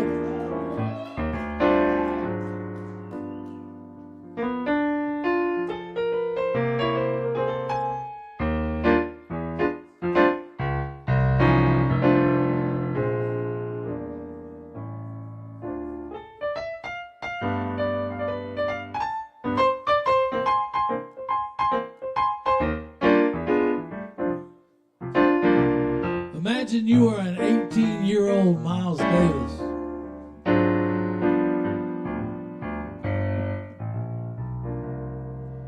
And you're a bit undersized. And you're fresh from playing your trumpet in the woods. You're mimicking the sounds of the birds and the frogs in East St. Louis. You're sitting out on your father's farm, who's a dentist, and you're swimming inside your suit as you finger your horn, and you're running rum boogie riffs for the Blue Devils,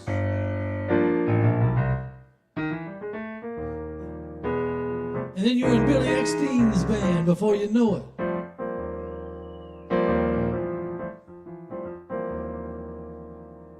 You're watching Bird and you're watching Diz. And then when you sit back on the stand,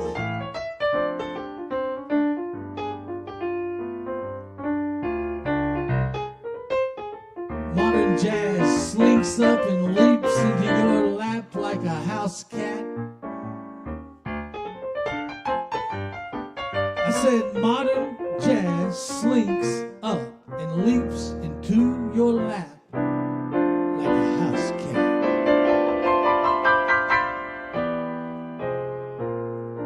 He's making biscuits on your skinny knees.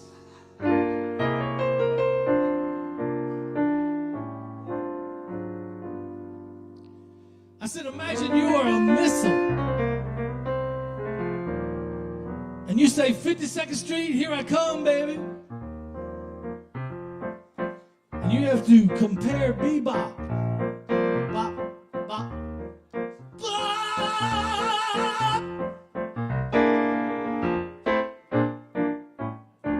You have to compare bebop to the Manhattan Project.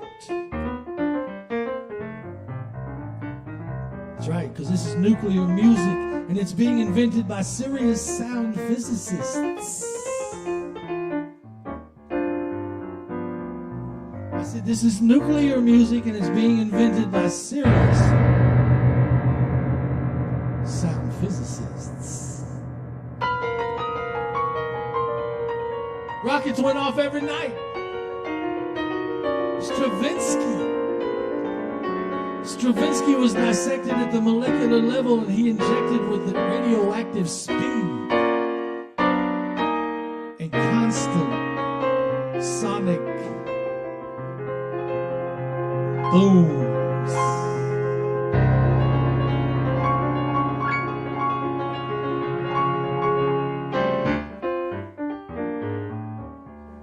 Imagine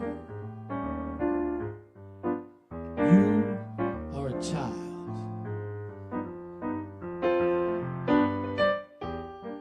and you're overwhelmed by style, and then Gil Evans calms you in one afternoon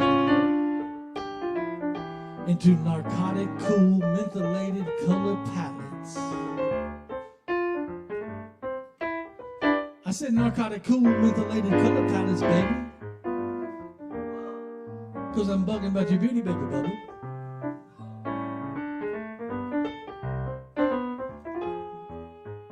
And there's a post-war euphoria that is settled over Europe.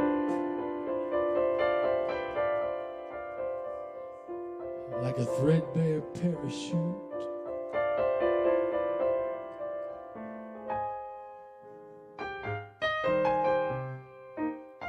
Imagine being in love by the Seine River and you meet Picasso and Sartre arm in arm. And there's a limitless era of peaceful freedom from the American racist haze. And your hopes rose like a bulwark in the guise and eyes of Juliet. Oh,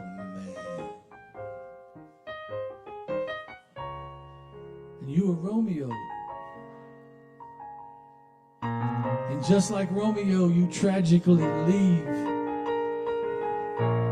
And you exit stage left into the impenetrable white noise of New York City. And then you're beaten senseless on your break by fucking rotten cops with nothing better to do.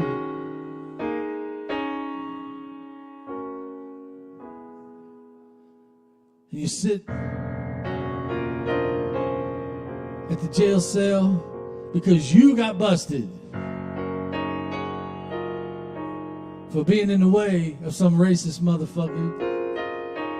And your heart hardens like a granite fist. And your dentist daddy comes in straight off the street, walks right up to the stage and pulls you off. And your dentist daddy says, leave your horn on the stand. And it just sit there poised on its bell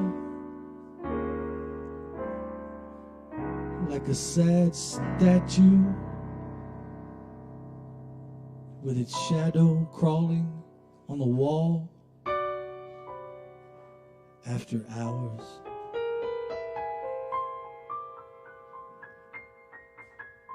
In the theater's ghost light. It's looking everywhere for you.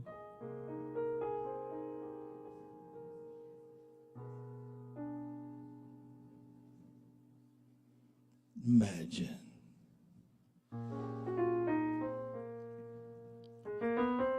that you're descending on your hands and knees into a silo of black tar. And you are weightless on the wall like a fly. And you're looking for anything to lick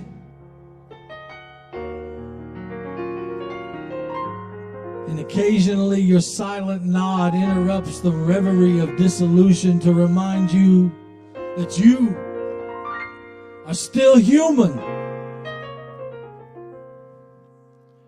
And the sound comes out of the darkness to slowly lure you further down.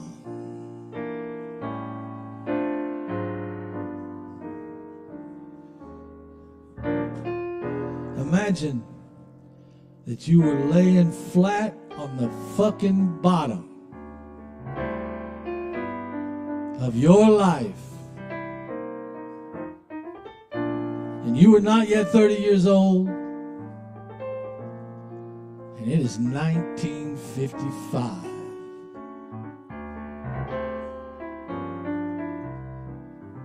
And someone says, stand up and walk. Some says, stand your fucking ass up and walk out.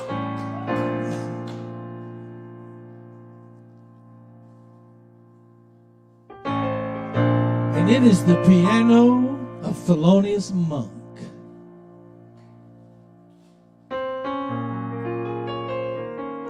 And it's swarmed around you and it's rolled you in a ballad.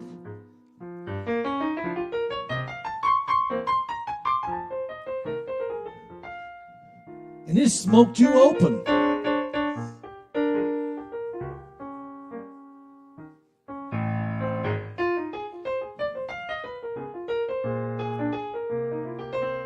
And all the white witch doctors decide to let you live anyway.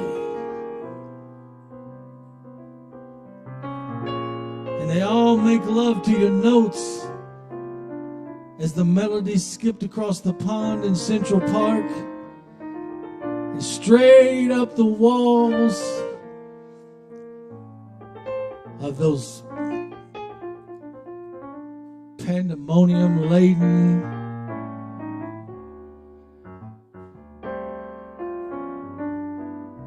towers of Babel.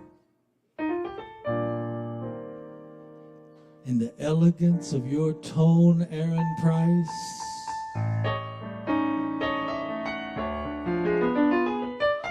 the elegance of your tone will talk the world free of its murderous intent.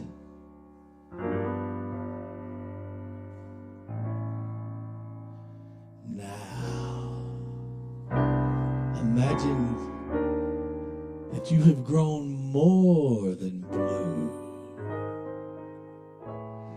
Imagine that you can take a quintet of rabid fucking dogs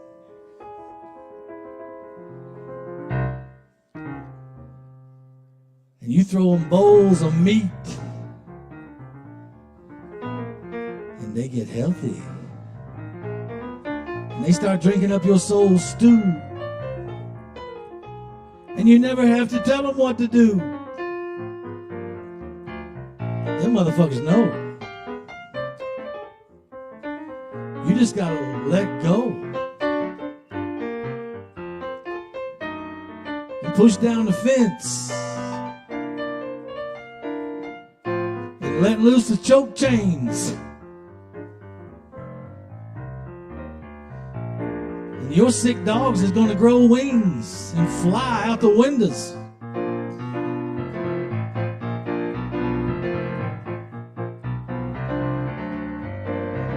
Rabid dog's going to grow wings and fly out the windows all over the city.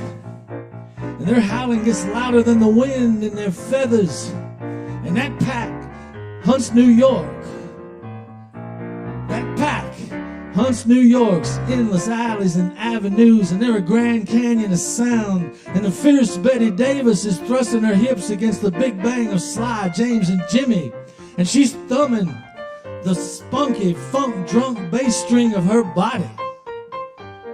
Oh, Betty Davis, F, period, N, period, U.K. Funk, I say.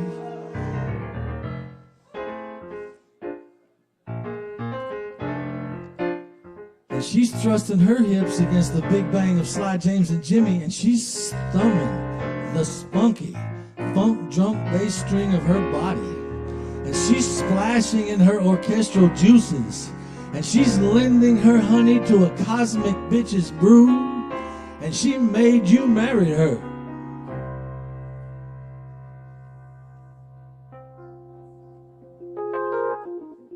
And you had to put on a knee-root jacket.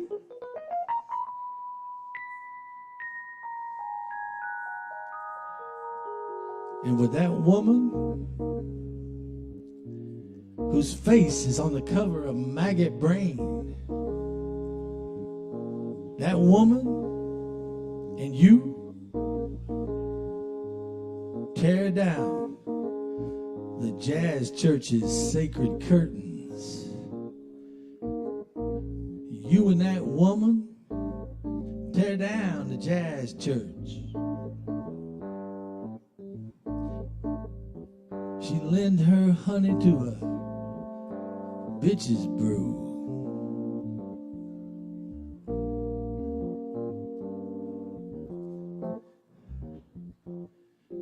Now, imagine you were standing and you're in front of a film screen.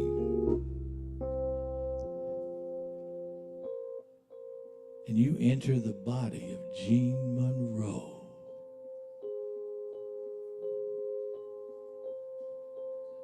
And you're just an atom of light.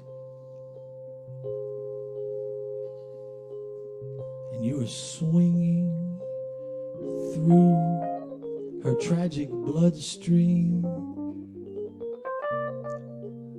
Ooh, go back to that spacey little chord about 6 bars ago. Yes.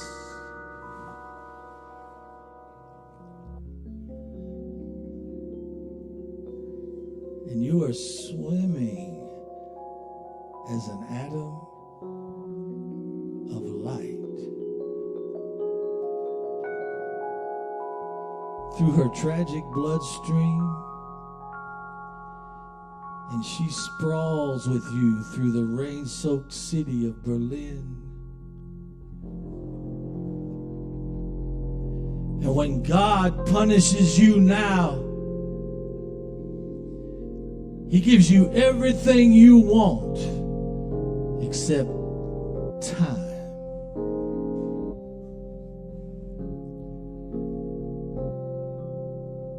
And when God punishes you now,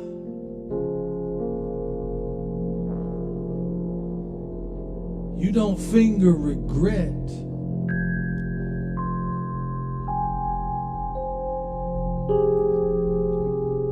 You have lost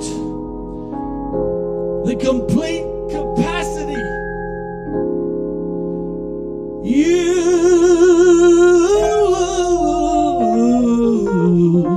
have lost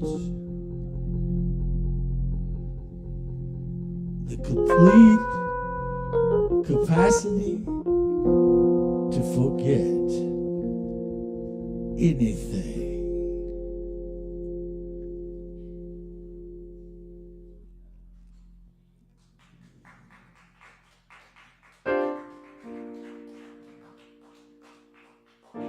Your anger is hip, and your blackness strips the locks off the safes, and the knobs pull off and your hands off the doors, and the gates grow sullen, always in your shadow, and you slip through all the shadows like a molecule of jazz.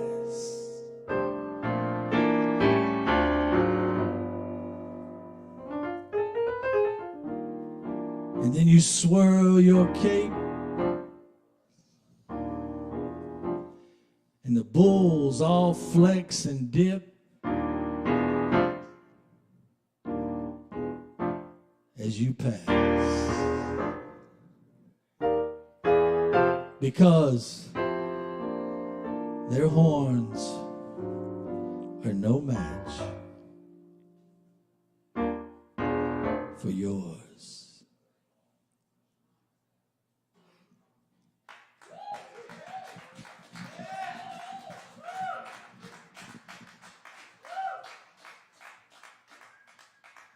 Aaron Price. Aaron Price.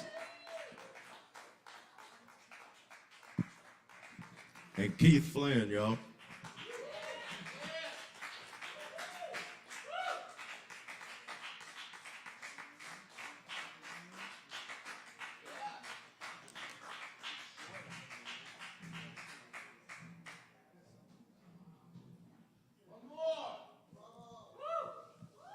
If we do something short, are you guys okay with that?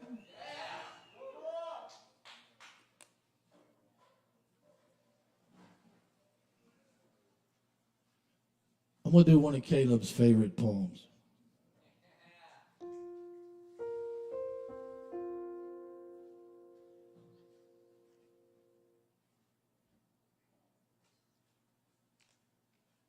So I got to tell you a little intro.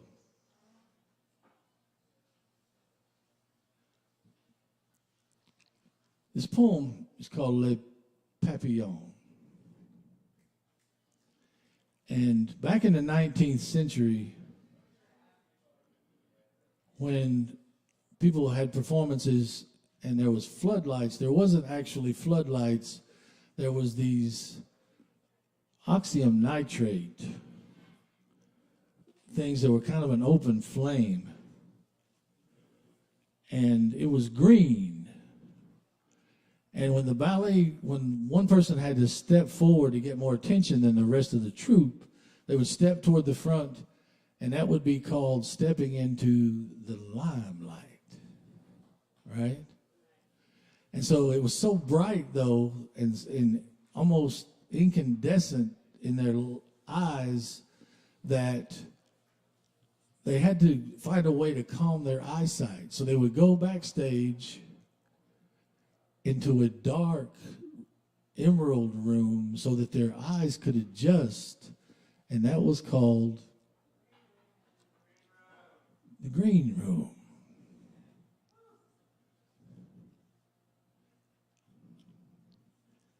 And there was a ballerina named Emma Livery, one of the best ballerinas in Paris. And she, unfortunately, like many other ballerinas from her time, who wore costumes that were essentially little flammable fire bombs. And they would get too close to those open flames, and those ballerinas would catch on fire.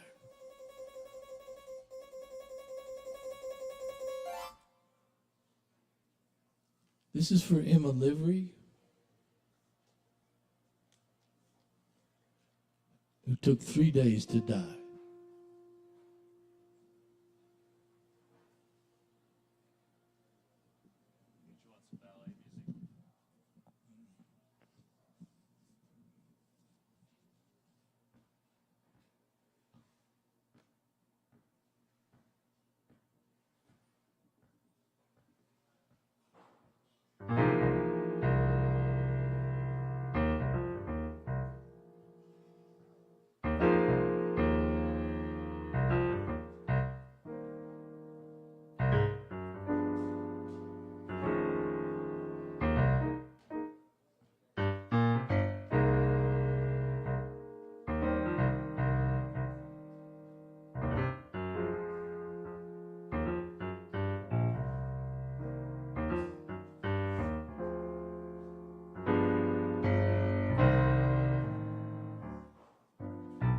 This is not the righteous blue flame that engulfs the monk.